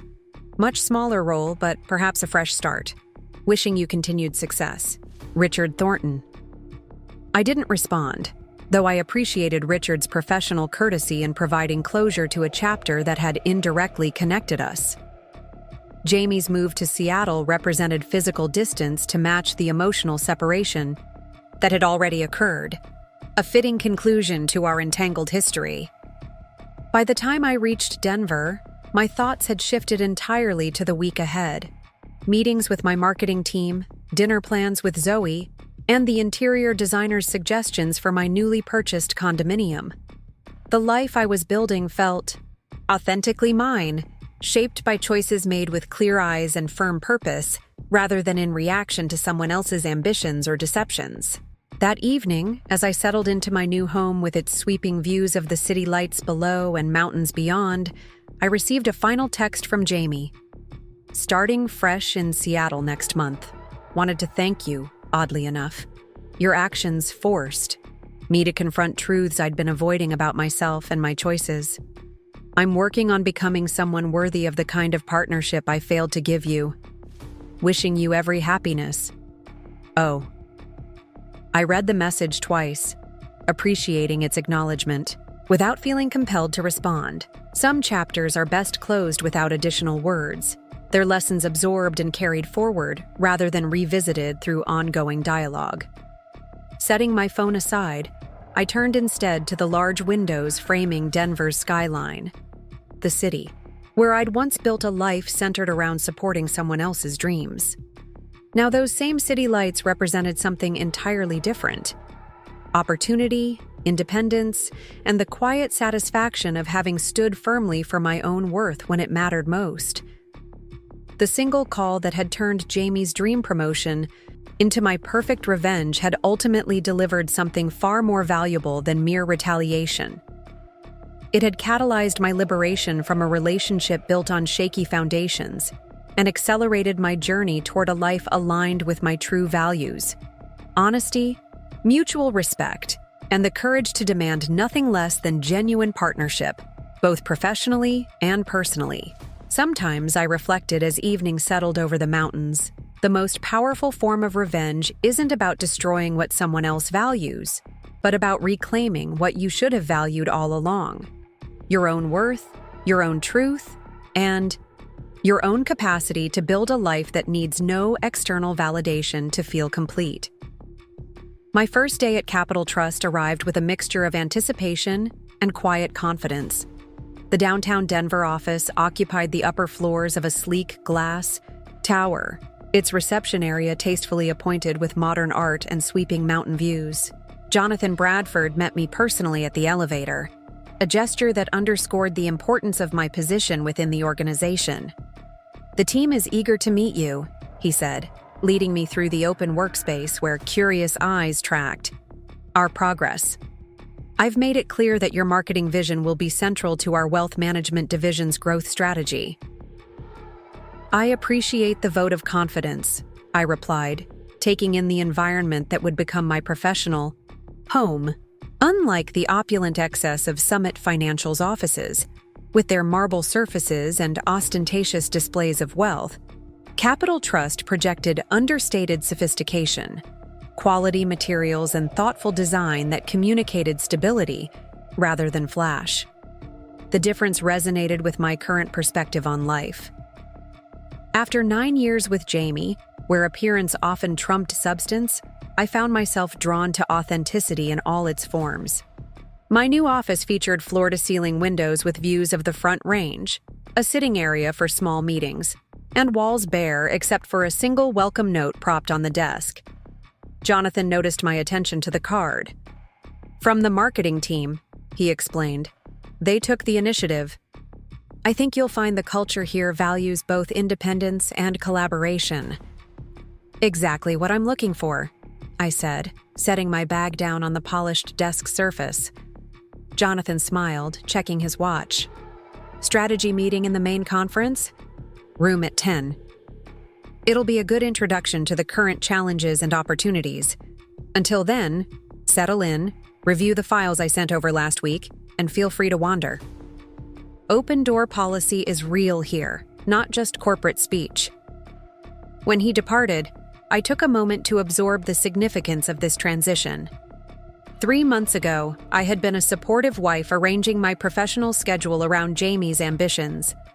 Now I stood in an executive office at a prestigious financial institution, recruited specifically for my expertise, with a team awaiting my leadership.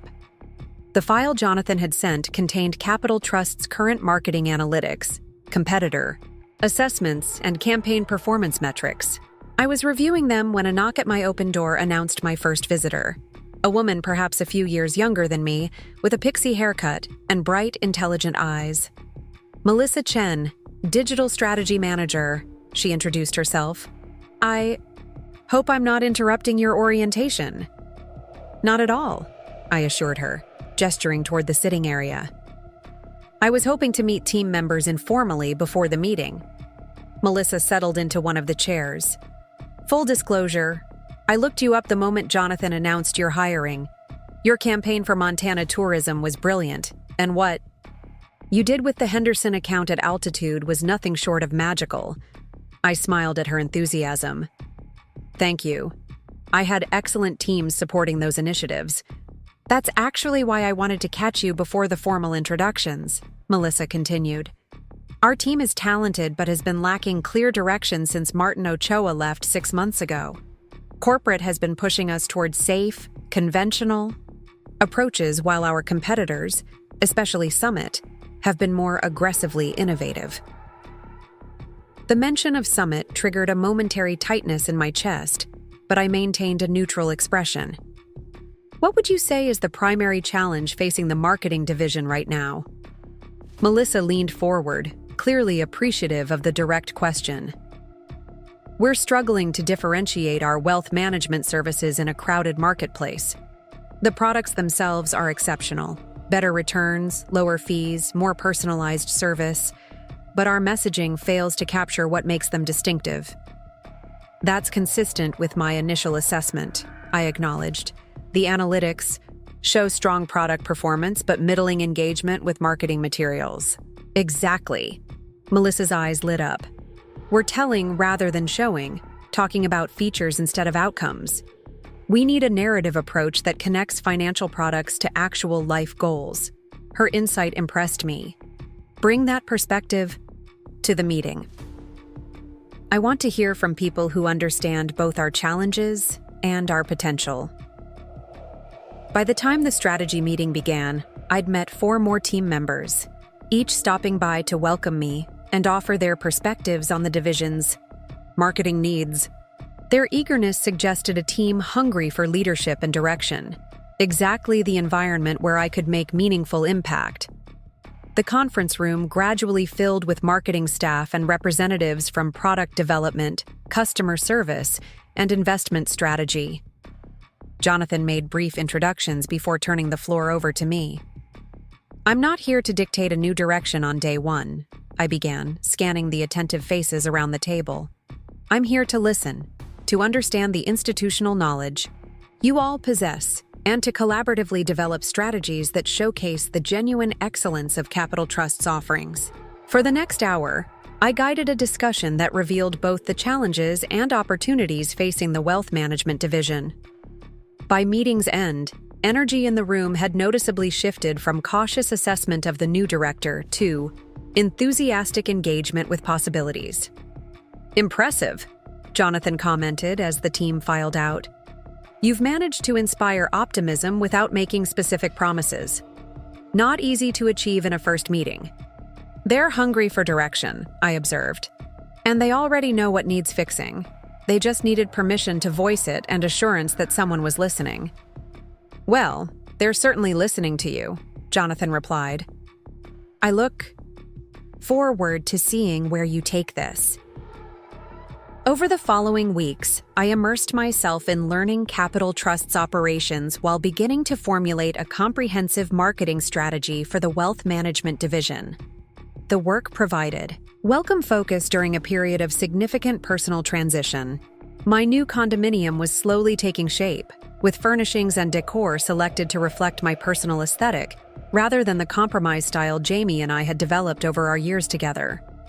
The space felt increasingly like a physical manifestation of my reclaimed independence, sophisticated yet comfortable, designed for both solitude and entertaining. Zoe visited frequently, bringing housewarming gifts and updates from our shared social circle. "Did you hear Tracy and Michael finally set a wedding date?" she asked one evening as we shared takeout Thai food on my partially furnished balcony.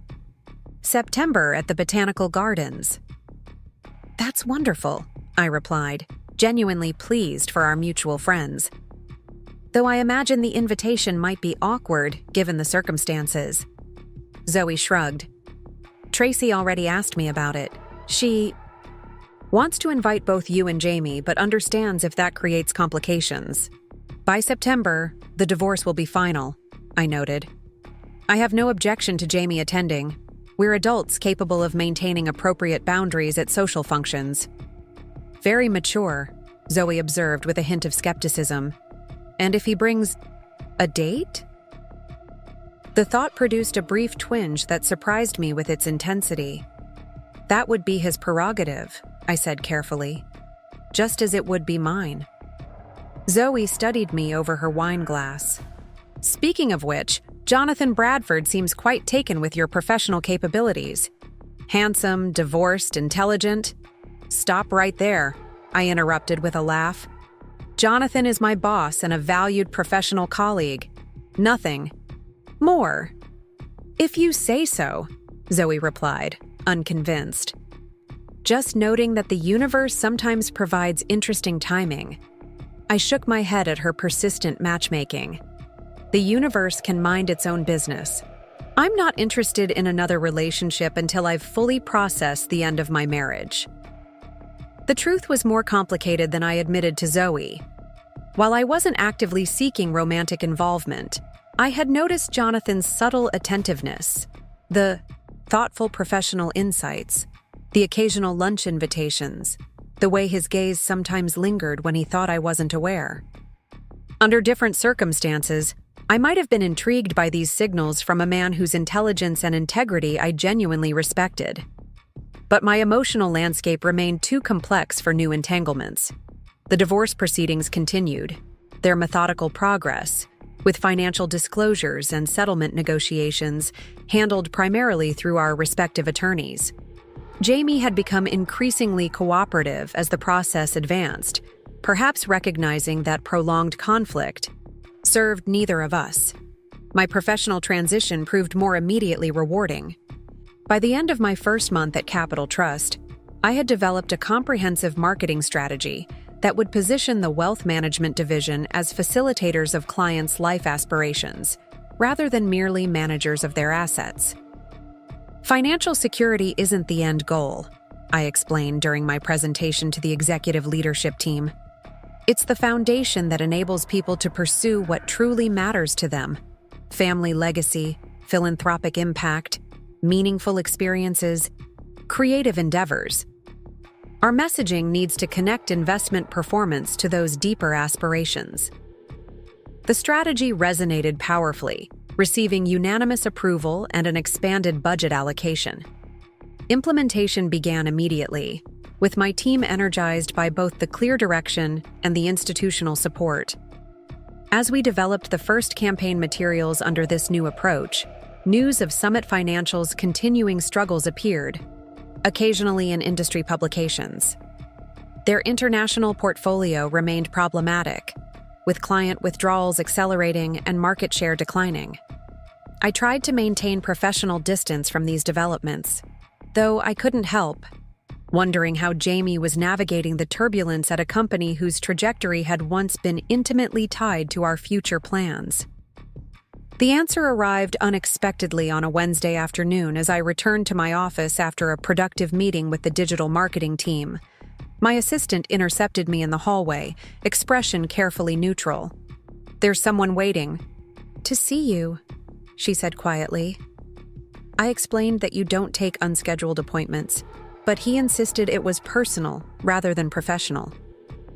A flutter of apprehension moved through me. "Who is it?" "James Mitchell," she replied. He said he's your husband, I finished for her. Soon-to-be ex-husband. Where is he? In the small conference room near your office. I didn't want to put him in your personal space without permission. Thank you. That was appropriate, I assured her. I'll handle this. I took a moment to compose myself before entering the conference room, uncertain what could have prompted Jamie to appear at my workplace without warning. When I opened the door, he stood by the windows, gazing out at the city vista. He turned at my entrance, and I was struck by how much he'd changed in the weeks since our last encounter. The confident executive polish had dimmed, replaced by something more subdued. He'd lost weight, and stress lines had deepened around his eyes. Jamie, I acknowledged, remaining near the door. This is unexpected. I apologize for the intrusion, he replied, his voice lacking its usual assurance. I wouldn't have come to your workplace, but I couldn't reach you otherwise. You could have communicated through our attorneys, I pointed out. That's the established protocol at this stage. He nodded, conceding the point. This isn't about the divorce proceedings. It's about Summit. My guard immediately rose. I don't see how Summit's business concerns me anymore. It doesn't, he agreed quickly. But what's happening there might. Richard Thornton is launching an internal investigation into financial reporting practices within the international division. I maintained a neutral expression, though my mind immediately began calculating potential implications. Again, I don't see how this involves me. Jamie ran a hand through his hair, a familiar gesture of agitation. The investigation includes review of how the CIO selection process was handled, including any external communications about candidate qualifications. Now I understood. You're concerned that my conversation with Richard might become part of this investigation. Yes, he admitted. If the board discovers that I misrepresented my experience with the international portfolio while being considered for CIO, there could be serious professional consequences beyond losing the promotion opportunity. I studied him carefully, noting the genuine concern in his expression. What exactly are you asking me, Jamie? He hesitated, clearly struggling to frame his request. I'm not asking you to lie or compromise yourself. I just wanted you to know what's happening in case Richard or someone from Summit's compliance team contacts you. I see, I replied coolly. You're hoping I'll minimize your misrepresentations if questioned. No, he protested, though his expression suggested otherwise. I just wanted to explain context. The qualifications issue was primarily communication confusion between HR and the board, not deliberate deception on my part. The attempt to rewrite history was so characteristic that I almost laughed. Even now, facing potential professional consequences, Jamie couldn't bring himself to fully acknowledge his actions. Jamie, I said carefully, if Summit's compliance team contacts me, I'll answer their questions truthfully, just as I did when I spoke with Richard initially. I won't embellish or exaggerate, but I won't minimize or obscure facts either. His shoulders slumped slightly. I understand. That's fair. Is there anything else? I asked, glancing meaningfully at my watch. He looked as if he wanted to say more, but ultimately shook his head. No, that's all. Thank you for seeing me. As he moved toward the door, a final question occurred to me. Jamie, how did you know I'd spoken with Richard about your qualifications? I never disclosed the specific content of that conversation. He paused, confusion briefly crossing his features. Richard mentioned it during my exit interview. He said your integrity in coming forward despite personal complications had impressed him. I assumed you'd told him about our marital situation. I didn't, I clarified. I kept our personal circumstances entirely separate from my concerns about your professional representations. Jamie absorbed this information with visible surprise. That's not what I would have expected. No, I agreed quietly. It wouldn't be. The unspoken acknowledgement hung between us, that he would have weaponized personal information in my position. would have maximized damage rather than maintaining appropriate boundaries. "I should go," he said finally. "I've taken enough of your time." I nodded, holding the door for him. "Good luck with the investigation, Jamie." After he departed, I returned to my office, unsettled by the encounter. Jamie's visit had temporarily pulled me back into the emotional undertow of our dissolving marriage, just when I'd begun to feel firmly established on new shores. I called Patricia Lawson immediately to inform her of Jamie's unexpected appearance and the potential summit investigation. "Interesting timing," she observed. "We're scheduled to review the final settlement proposal tomorrow. I wonder if he's concerned the investigation might affect the financial arrangements." "It's possible," I acknowledged, though he seemed genuinely worried about professional repercussions beyond the divorce implications. "Regardless, his approaching you directly about a matter that could impact the settlement was inappropriate," Patricia stated firmly. "I'll communicate with his attorney to ensure all future discussions remain properly channeled." After ending the call, I found myself struggling to refocus on work, Jamie's unexpected appearance having disrupted my carefully maintained equilibrium. I decided to leave early, needing physical distance from the place where past and present had collided so unexpectedly. The walk home through downtown Denver provided welcome mental space to process the interaction. Jamie's concern about the summit investigation suggested significant potential consequences, perhaps even legal implications if financial reporting irregularities were substantial. His attempt to influence my potential testimony, however indirectly, revealed both vulnerability and persistent manipulative instincts. My phone buzzed with a text from Jonathan as I approached my building. "Heard you had an unexpected visitor. Everything okay? Let me know if you need anything." I appreciated his concern without the intrusion of direct questioning. "All fine," I replied. "Just personal matters being addressed. See you tomorrow." At home, I opened the balcony doors to let in the early evening breeze, pouring a glass of wine as I considered the day's developments. Despite the momentary disruption, Jamie's visit had clarified something important. While our lives remained peripherally connected through divorce, proceedings, and social networks, I no longer felt emotionally tethered to his problems or decisions. His career difficulties at Summit, while partly resulting from my revelations to Richard, were fundamentally consequences of his own choices. The potential investigation reflected institutional concerns about practices he had participated in, or at least tacitly accepted. My obligation extended only to honest answers if formally approached, not to protection, mitigation, or emotional support. The realization brought unexpected peace. For years, I had unconsciously accepted responsibility for smoothing Jamie's path, for managing the practical and emotional infrastructure of our shared life. That pattern had persisted even through the early stages of our separation, with a lingering sense of connection to his struggles. Today's interaction had finally severed that invisible cord of responsibility. My attorney called early the next morning with surprising news. "Jamie's lawyer reached out last night," Patricia explained. "They want to accelerate the final settlement and signing. Apparently, Jamie's planning to relocate. He's accepted a position with a firm in Seattle." "Seattle?" I repeated, surprised by this development. "That's quite a change." "Indeed," Patricia agreed. His attorney was deliberately vague about the circumstances, but reading between the lines, I suspect the Summit investigation may be prompting a preemptive career move. "When would they want to finalize?"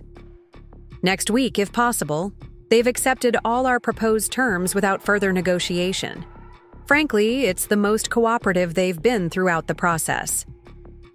I considered the implications of this sudden shift. "Do you see any red flags in their haste?"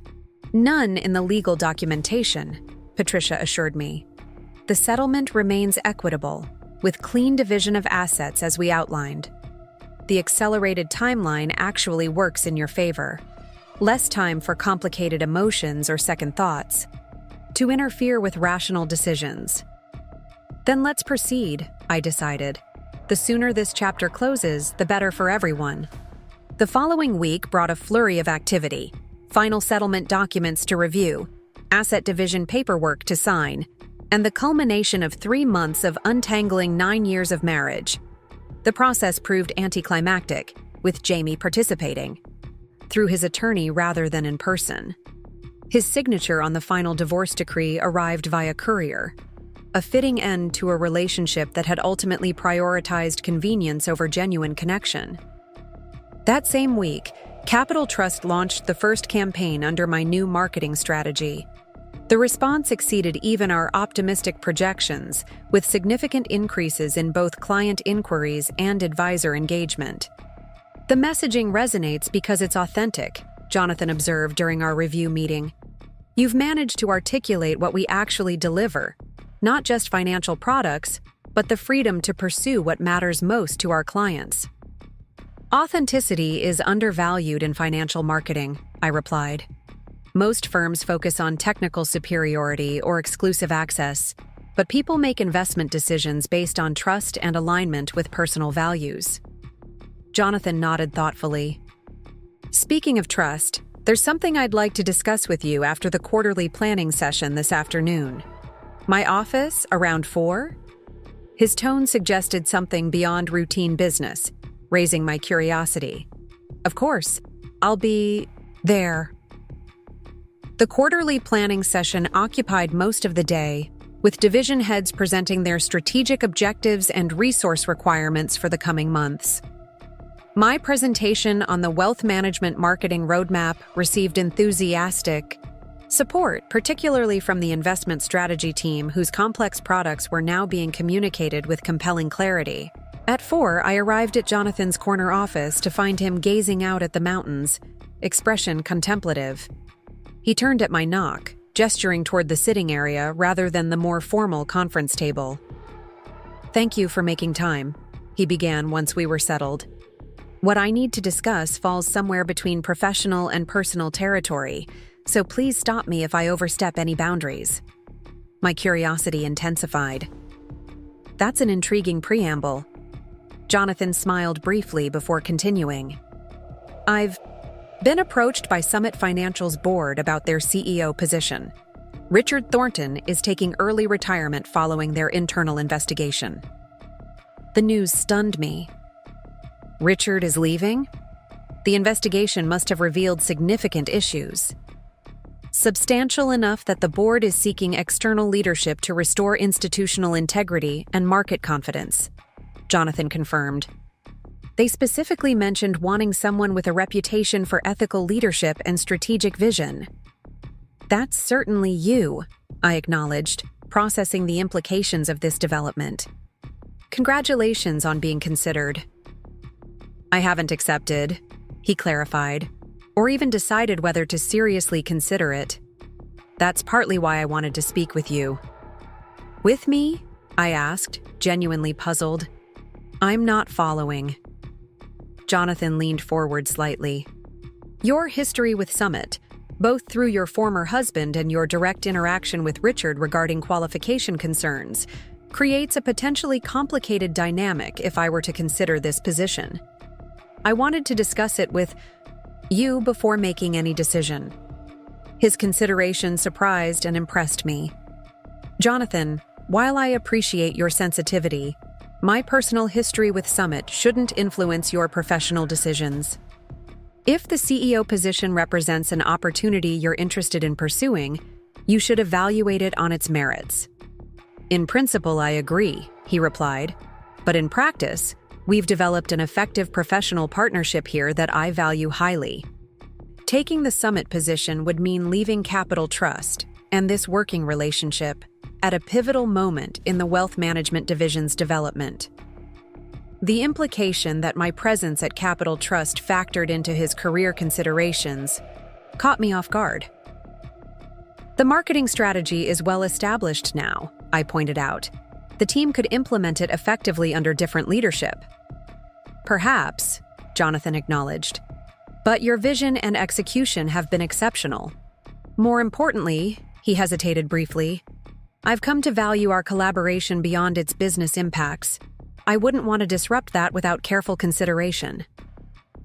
The conversation had shifted subtly into that ambiguous territory between professional appreciation and personal interest. Jonathan maintained appropriate boundaries while still conveying that our working relationship held significance for him beyond institutional objectives. I'm flattered, I said carefully. And I've also valued our professional synergy, but I wouldn't want you to forego an important opportunity out of concern for disrupting Capital Trust's current momentum or our working relationship. Jonathan studied me thoughtfully. What if I saw potential for that working relationship? To eventually expand beyond professional parameters? Once appropriate time has passed and circumstances have evolved, of course. The question hung in the air between us, its implications clear yet delicately framed to provide comfortable space for retreat if unwelcome. I found myself genuinely considering the possibility he was raising, that our professional respect might eventually develop into something more personal. That's an intriguing hypothetical, I replied after a moment. One that deserves thoughtful consideration rather than an immediate response. He nodded, seemingly satisfied with this measured acknowledgement. Absolutely. I didn't mean to create any awkwardness or pressure. I simply wanted to be transparent about factors influencing my thinking regarding the summit opportunity. I appreciate the transparency, I assured him. When will you need to make a decision? They've requested an indication of interest by next Friday, Jonathan explained. No firm commitment, just whether I'm open to formal discussions. That seems reasonable, I observed. Have you considered the potential impact, professionally and personally, of taking leadership of an organization currently navigating an ethics investigation? Extensively, he confirmed. The challenge is significant, but so is the opportunity to transform an institution with strong foundational assets, but compromised leadership practices. We continued discussing the potential opportunity, analyzing both its professional complexities and personal implications. Throughout the conversation, Jonathan maintained the perfect balance between expressing genuine personal interest and respecting appropriate boundaries given my recent divorce and our current reporting relationship. By the time we concluded, nearly an hour had passed, time spent in the kind of substantive, nuanced discussion that had characterized our professional interactions since my arrival at Capital Trust.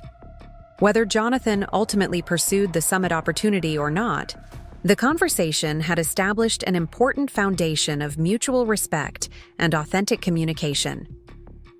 As I prepared to leave, Jonathan added one final thought.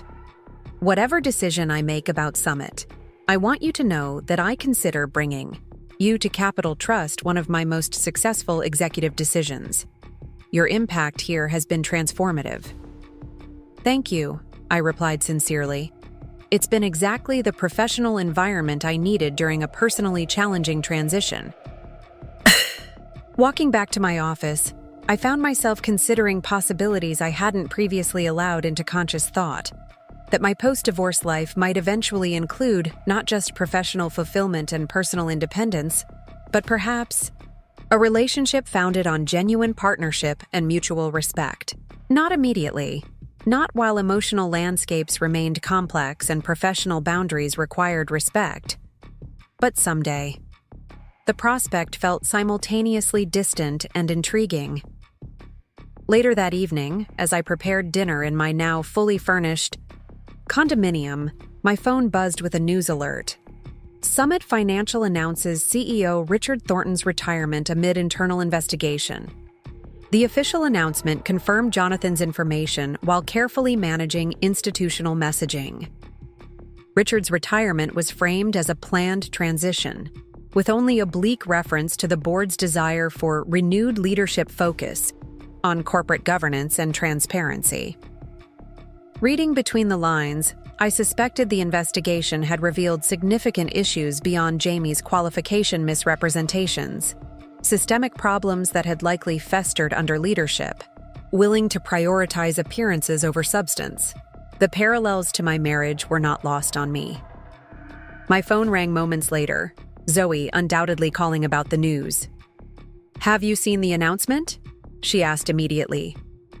"Richard Thornton is out at Summit. The financial blogs are buzzing, with speculation about what the investigation uncovered."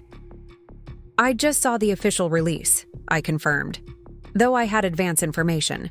"Jonathan Bradford is being considered for the CEO position." "You're Jonathan?" Zoe's voice rose with interest.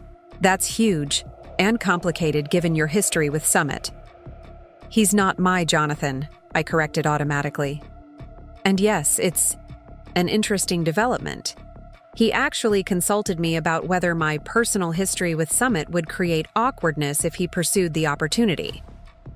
"That's remarkably considerate," Zoe observed. "Most executives wouldn't factor a recently hired division director's personal comfort into major career decisions." "He's a remarkably considerate person," I acknowledged, though I assured him my history with Summit shouldn't influence his professional choices. Zoe's knowing silence spoke volumes. "What?" I finally asked. "Nothing," she replied innocently, "just noting that the universe continues to work in interesting ways. First, your single call to Richard transforms your personal and professional trajectory. Now the resulting investigation creates an opportunity that might bring Jonathan to Summit, the very institution where this entire story began." "You're finding patterns where coincidence exists," I protested, though her observation had a certain compelling symmetry. "Maybe," Zoe conceded. "Or maybe there's a certain poetic justice to how events unfold when people make choices based on integrity rather than expedience." After ending the call, I found myself reflecting on the 9 months since discovering Richard's voicemail about Jamie's promotion. The sequence of events that followed had indeed transformed every aspect of my life: marriage, career, living situation, social circles, and future prospects. None of these changes had been planned or anticipated that night, yet collectively they had created a life more authentically aligned with my values than the carefully managed compromise I'd been living. The single call to Richard, made not from vindictiveness but from a commitment to truth, had initiated consequences far beyond Jamie's lost promotion opportunity. It had revealed fundamental flaws in both our marriage and Summit's institutional practices. It had connected me with opportunities at Capital Trust that better matched my professional capabilities. It had even perhaps opened possibilities for future relationships founded on genuine partnership rather than convenience or compromise. If Jonathan ultimately accepted the Summit position, the symmetry would indeed be striking. The institution that had prioritized connection over competence in considering Jamie for CIO might find its redemption through leadership that embodied precisely the integrity Jamie had lacked. Whether that development would impact my own trajectory remained to be seen, but the possibility held a certain appealing balance. The following morning brought another unexpected connection to the unfolding Summit situation. As I arrived at my office, my assistant informed me that Eleanor Santos had called, requesting I contact her at my earliest convenience. "Eleanor," I greeted when she answered, "this is an unexpected pleasure." "Olivia," she replied warmly. "I imagine you've seen the news about Richard Thornton's retirement from Summit." "Yes, quite the development," I confirmed, wondering about her interest in the situation. "I've been asked to join Summit's board," Eleanor explained. "Specifically, to help restore institutional integrity and governance practices following the investigation findings. Before accepting, I wanted to consult with you, given your history with the organization." Her consideration touched me deeply. "That's thoughtful, Eleanor, but unnecessary. Your joining Summit's board would be tremendously beneficial to the institution." "Perhaps," she acknowledged. "But I value our relationship too highly to create awkwardness by associating myself with an organization that holds difficult personal connections for you." "No awkwardness would exist," I assured. Her. In fact, Summit having board members with your ethical standards and governance expertise would be a positive development for the financial community broadly. Thank you for that perspective, Eleanor replied. There's one more element to consider. The board is actively recruiting Jonathan Bradford for the CEO position. His accepting would create an interesting professional dynamic, given your current roles at Capital Trust. We've already discussed that possibility, I informed her. Jonathan was characteristically transparent about being approached and considerate about potential complications given my history with Summit. Impressive, Eleanor observed. Most executives at his level operate with significantly more opacity when navigating such situations. It's consistent with his leadership approach, I agreed. Complete transparency within appropriate professional boundaries. Eleanor was silent for a moment before continuing. Olivia, may I speak candidly about something that extends beyond professional considerations? Of course, I replied, curious about her shift in tone. In mentoring professional women for over 30 years, I've observed certain patterns, she began carefully. One is the tendency for exceptionally capable women to become overly cautious about personal relationships following a significant betrayal. The understandable desire to avoid repeating painful experiences can sometimes prevent exploration of potentially fulfilling connections. I hadn't expected this direction from our conversation. Are you suggesting I might be in danger of such overcaution? I'm suggesting that healing from betrayal doesn't necessarily require prolonged isolation, Eleanor clarified. When individuals of genuine integrity express interest, even within the careful parameters of professional appropriateness, considering such possibilities can be part of reclaiming personal agency rather than extending the impact of past wounds. Her insight cut closer to my current emotional state than I'd expected from someone whose relationship with me had been primarily professional. You're quite perceptive, Eleanor. Experience rather than perception, she corrected gently. I navigated similar terrain after my own divorce 20 years ago. The balance between appropriate healing time and unnecessary self-limitation can be difficult to calibrate. After concluding our call with warm appreciation for her candor, I found myself contemplating her observations throughout the day. Had I unconsciously established rigid boundaries around potential personal connections as protection against future betrayal? Was maintaining purely professional distance from Jonathan, despite our evident compatibility and mutual respect, a rational choice or a fear-based limitation? These questions occupied my thoughts intermittently over the following days, emerging, alongside consideration of Capital Trust's marketing initiatives and the practical details of my newly independent life. The process of self-examination felt healthy rather than disruptive, part of the ongoing reassessment prompted by significant life transitions. By Friday, when Jonathan had indicated he needed to respond to Summit's inquiry, I had reached no definitive conclusions about Eleanor's observations or their implications for potential future developments. I focused instead on finalizing the wealth management campaign elements, maintaining appropriate professional engagement while allowing personal considerations to evolve at their natural pace. Jonathan stopped by my office late that afternoon, his expression reflective rather than revealing. I've made my decision about Summit, he announced, taking the visitor's chair across from my desk. And? I prompted when he didn't immediately continue. I've declined, he stated simply. While the opportunity presents interesting challenges, I've concluded that my work at Capital Trust remains unfinished. The culture we're building, the strategic direction we're establishing, these hold greater personal and professional significance for me at this stage. I studied him carefully, noting the genuine conviction behind his words. That's a significant decision. Are you comfortable with it? Entirely, he confirmed. Some opportunities, despite their apparent prestige, would require compromising elements that matter more fundamentally. Continuing what we've begun here at Capital Trust, the collaborative culture, the authentic client approach, the team we're developing, represents greater alignment with my priorities. His use of we rather than I didn't escape my notice.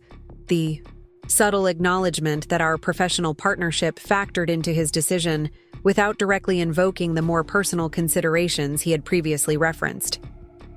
"I respect your clarity about those priorities," I replied. "And selfishly, I'm pleased that our marketing initiatives will continue with your leadership support." Jonathan smiled, the expression reaching his eyes.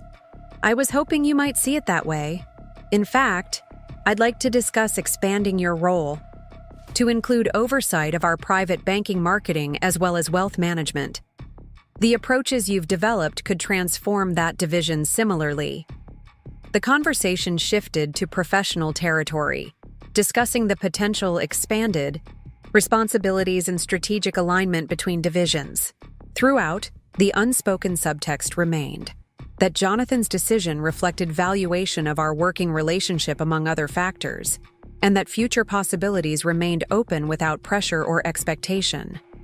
As he prepared to leave, Jonathan paused at the door. "I'm hosting a small dinner next weekend at my home for the executive team and their significant others. Informal, relaxed. I know you're still settling into your new life circumstances, but I'd be delighted if you'd attend. Solo attendance is completely normal for these gatherings," he added, anticipating potential hesitation. The invitation existed in that carefully calibrated space between professional collegiality and personal interest, appropriate for our current circumstances while allowing for natural evolution of connection. "I'd enjoy that," I replied simply. "Thank you for including me." After he departed, I found myself reflecting on the patterns Eleanor had identified, the balance between prudent caution and unnecessary limitation. Jonathan's approach exemplified mature respect for my circumstances, maintaining appropriate professional boundaries while acknowledging potential for future development when timing and circumstances aligned. The contrast with Jamie's manipulative impatience, his prioritization of immediate gratification over genuine partnership, couldn't have been more striking. Where Jamie had pursued advancement through misrepresentation and personal compromise, Jonathan had declined prestigious opportunity partly to maintain cultural alignment and valued relationships. Where Jamie had excluded me from significant decisions affecting our shared future, Jonathan had specifically consulted me about professional choices with potential personal implications. These differences didn't necessarily presage romantic development, but they certainly illustrated the fundamental characteristics I would require in any future relationship: genuine partnership, transparent communication, and consistent integrity. My phone buzzed with a text from Zoe. "Dinner tomorrow? I have news." "Absolutely," I replied. "My place at 7?" The message offered welcome distraction from my contemplative mood. Whatever Zoe's news, her friendship had provided essential support throughout my divorce journey: practical assistance, emotional perspective, and occasional reality checks when needed. The evening's fading light cast golden highlights across my condominium's open living space as I moved through my end-of-week routine, changing from work clothes to comfortable loungewear, opening windows to catch the mountain breeze, selecting music that matched my reflective mood. 9 months ago, coming home had meant adjusting my demeanor to accommodate Jamie's moods, anticipating his needs while suppressing my own preferences. Now it meant entering space perfectly aligned with my aesthetic and functional priorities, a physical environment that supported rather than constrained my authentic self. As night settled over Denver, I realized that the symmetry Zoe had identified in recent events did indeed hold a certain poetic justice. 1 year after the phone call that changed everything, I stood on the terrace of Capital Trust's downtown headquarters, champagne flute in hand, surrounded by colleagues celebrating our division's record-breaking performance. The wealth management marketing strategy had exceeded all projections, attracting significant new assets and industry recognition for innovation. "To the visionary behind our transformation," Jonathan toasted, raising his glass in my direction. as the gathering applauded. Olivia Mitchell, whose authentic approach to financial marketing has redefined industry standards. I acknowledged the toast with a modest nod, genuinely proud of what we'd accomplished together. My team had executed brilliantly, translating strategic vision into compelling campaigns that resonated with both advisors and clients. The results spoke for themselves. 34% growth in managed assets. Client retention improved by 22%, and industry awards for marketing excellence. Speech, someone called, prompting encouraging echoes from the assembled group. Success is rarely the product of individual brilliance, I began, scanning the faces of people who had become valued colleagues and friends over the past year. It emerges from collaborative environments where authentic contributions are recognized and amplified. Each of you has brought unique insights that transformed good ideas into exceptional execution. This celebration belongs to all of us. The gathering continued as Denver's skyline transformed in the fading daylight, office lights creating a glittering backdrop for conversations that flowed easily between professional achievements and personal connections. My position as marketing director had expanded to include oversight of all client-facing communications across Capital Trust's divisions, a promotion that recognized both strategic vision and implementation success. Jonathan joined me at the terrace railing as the celebration began winding down, his presence comfortable and familiar after months of collaborative leadership. "Quite a difference from where we were a year ago," he observed, gazing out at the city spread below us. The division was underperforming, messaging was fragmented, and the team lacked clear direction. "Sometimes transformation requires fresh perspective," I replied. "They already had the talent and capabilities. They just needed coherent vision and permission to innovate." "You're too modest," Jonathan countered with a smile. "Your approach fundamentally changed how we communicate about financial services. The authenticity resonates because it's genuine, like the person who created it." The compliment felt different, from the corporate flattery I'd grown accustomed to in previous roles, sincere appreciation rather than strategic positioning. Over the past year, Jonathan and I had developed a professional partnership based on mutual respect and shared values, our working relationship evolving naturally into friendship that honored appropriate boundaries while acknowledging deeper connection. "Any updates from the summit situation?" I asked, shifting to a topic that remained peripherally relevant to both of us. In the months since Richard Thornton's retirement, Summit Financial had undergone significant restructuring under new leadership. Eleanor Santos had indeed joined their board, helping guide governance reforms, while a new CEO from outside the Denver financial community implemented operational changes. "Their international division is finally stabilizing," Jonathan reported. "Eleanor mentioned they've replaced almost the entire senior team and revised their portfolio strategy completely. It's been an expensive and painful transition, but necessary for survival." "And Jamie, any news of his Seattle position?" I kept my tone neutral, the question motivated by casual curiosity rather than emotional investment. "Nothing specific," Jonathan replied. "Though industry circles suggest he's in a significantly more limited role than he held at Summit. The qualification issues followed him, despite the geographical distance." I nodded, unsurprised. Financial services maintained long institutional memories for certain transgressions, particularly those involving misrepresentation of expertise.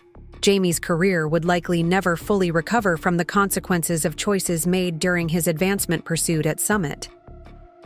"Does that news bring any satisfaction?" Jonathan asked carefully, his question free from judgment. I considered his query thoughtfully. "Not satisfaction exactly. More like confirmation that certain patterns carry natural consequences. Jamie's career challenges stem directly from his own decisions, the same ones that ultimately ended our marriage."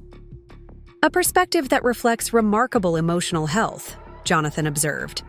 "Many would harbor resentment or take pleasure in former partners' difficulties." "Resentment requires continued emotional investment," I replied. I prefer directing that energy toward building my future rather than monitoring his past. We fell into comfortable silence, watching the city lights brighten against the deepening dusk. The year since my divorce had brought unexpected gifts alongside inevitable challenges: professional growth, genuine friendships, and gradually, a renewed sense of self untethered from the compromises my marriage had required. "Speaking of futures," Jonathan said finally, "I've been meaning to ask about your plans for the upcoming industry conference in San Francisco. The leadership team usually attends together, but I wondered if you might consider extending the trip.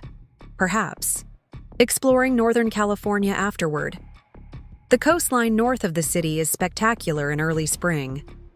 The invitation represented a subtle shift in our carefully maintained dynamic, a step beyond professional collaboration or casual friendship toward potential romantic exploration. The timing felt right, a year having passed since my divorce, with sufficient healing and self-rediscovery to consider new possibilities. "That sounds appealing," I replied honestly. "I haven't taken proper vacation time since joining Capital Trust. Exploring the coastline would be a welcome change of pace." "Excellent." Jonathan's expression warmed with pleasure, untinged by presumption. "We can discuss details closer to the date. Keep arrangements flexible and comfortable for both of us." His approach exemplified what I'd come to value most about our connection: respect for appropriate pacing, transparent communication of interest without pressure, and genuine consideration for my comfort in navigating this potential transition.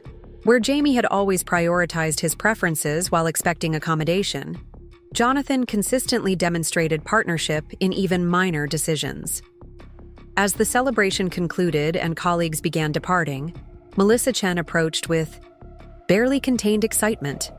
"The preliminary results from our new digital campaign are incredible," she reported. "Engagement metrics are nearly triple industry benchmarks, and qualified lead generation has already exceeded monthly targets in just 3 days." "That validates your audience segmentation strategy," I acknowledged, genuinely pleased by her professional growth over the past year. Melissa had developed from promising talent into marketing leadership material, her confidence and capabilities expanding with proper mentorship and recognition. "The investment team wants a full presentation next week," she continued enthusiastically. "Would you mind reviewing my slides before then? Your perspective always strengthens the narrative structure." "Of course," I agreed. "Send them over tomorrow and we'll discuss Friday afternoon." After Melissa departed, Jonathan smiled appreciatively. "You've transformed more than our marketing approach. You've developed remarkable talent that would have likely remained untapped under previous leadership. Potential exists in most organizations," I observed. "The challenge is creating environments where it can safely emerge and receive appropriate recognition." As we wrapped up the evening, making our way toward the elevators, I reflected on the philosophical shift this perspective represented. Throughout my marriage, I had directed my capabilities towards supporting Jamie's advancement while minimizing my own professional aspirations. Now I derived genuine satisfaction from both personal achievement and developing others' potential, a more balanced approach that honored my values rather than subordinating them. In my condominium later that evening, I found myself drawn to the floor-to-ceiling windows overlooking Denver's twinkling panorama. The city that had witnessed my marriage's dissolution had also hosted my unexpected renaissance. Professional, personal, and perhaps, eventually, romantic. My phone chimed with a message from Zoe. "Dinner still on for Saturday? Michael wants restaurant recommendations for a client from your neighborhood." "Absolutely," I confirmed. "Thinking Osteria Matone around 7? "Perfect," she replied immediately. "Their new spring menu is exceptional." Zoe and Michael had recently moved in together, their relationship progressing naturally toward potential permanence. Watching their authentic partnership evolve had provided both companionship during my post-divorce adjustment and eventual hope that genuine connection remained possible despite past disappointments. Another message arrived, from Eleanor this time. Summit board meeting concluded. Significant progress on governance reforms. Having dinner with Jonathan next week to discuss potential collaboration between Capital Trust and Summit on financial literacy initiative. Join us? The invitation represented yet another interconnected thread in the tapestry that had emerged from that single call to Richard Thornton a year earlier. What had begun as a moment of personal advocacy, speaking truth about Jamie's qualification, misrepresentations, had initiated ripples affecting multiple institutions and relationships in ways I could never have anticipated. Would enjoy that, I replied to Eleanor. Let me know details when confirmed. Setting my phone aside, I settled into the comfortable window seat I'd designed specifically for evening contemplation. The mountain silhouettes remained visible against the night sky, their solid presence a reminder of perspectives that transcended temporary challenges. 1 year ago, discovering Jamie's deception had seemingly destroyed the carefully constructed life we'd built together. The promotion he'd pursued through misrepresentation and betrayal had represented not just professional advancement, but the culmination of our shared sacrifices, or so I'd believed at the time. The reality had proven more complex. His pursuit of the CIO position had revealed fundamental truths about our marriage that I had unconsciously ignored. His willingness to exclude me from significant decisions, his casual, ethical compromises for personal advancement, and ultimately, his betrayal through the relationship with Vanessa. My call to Richard had been less about revenge than about refusing to remain complicit in deception, both professional and personal.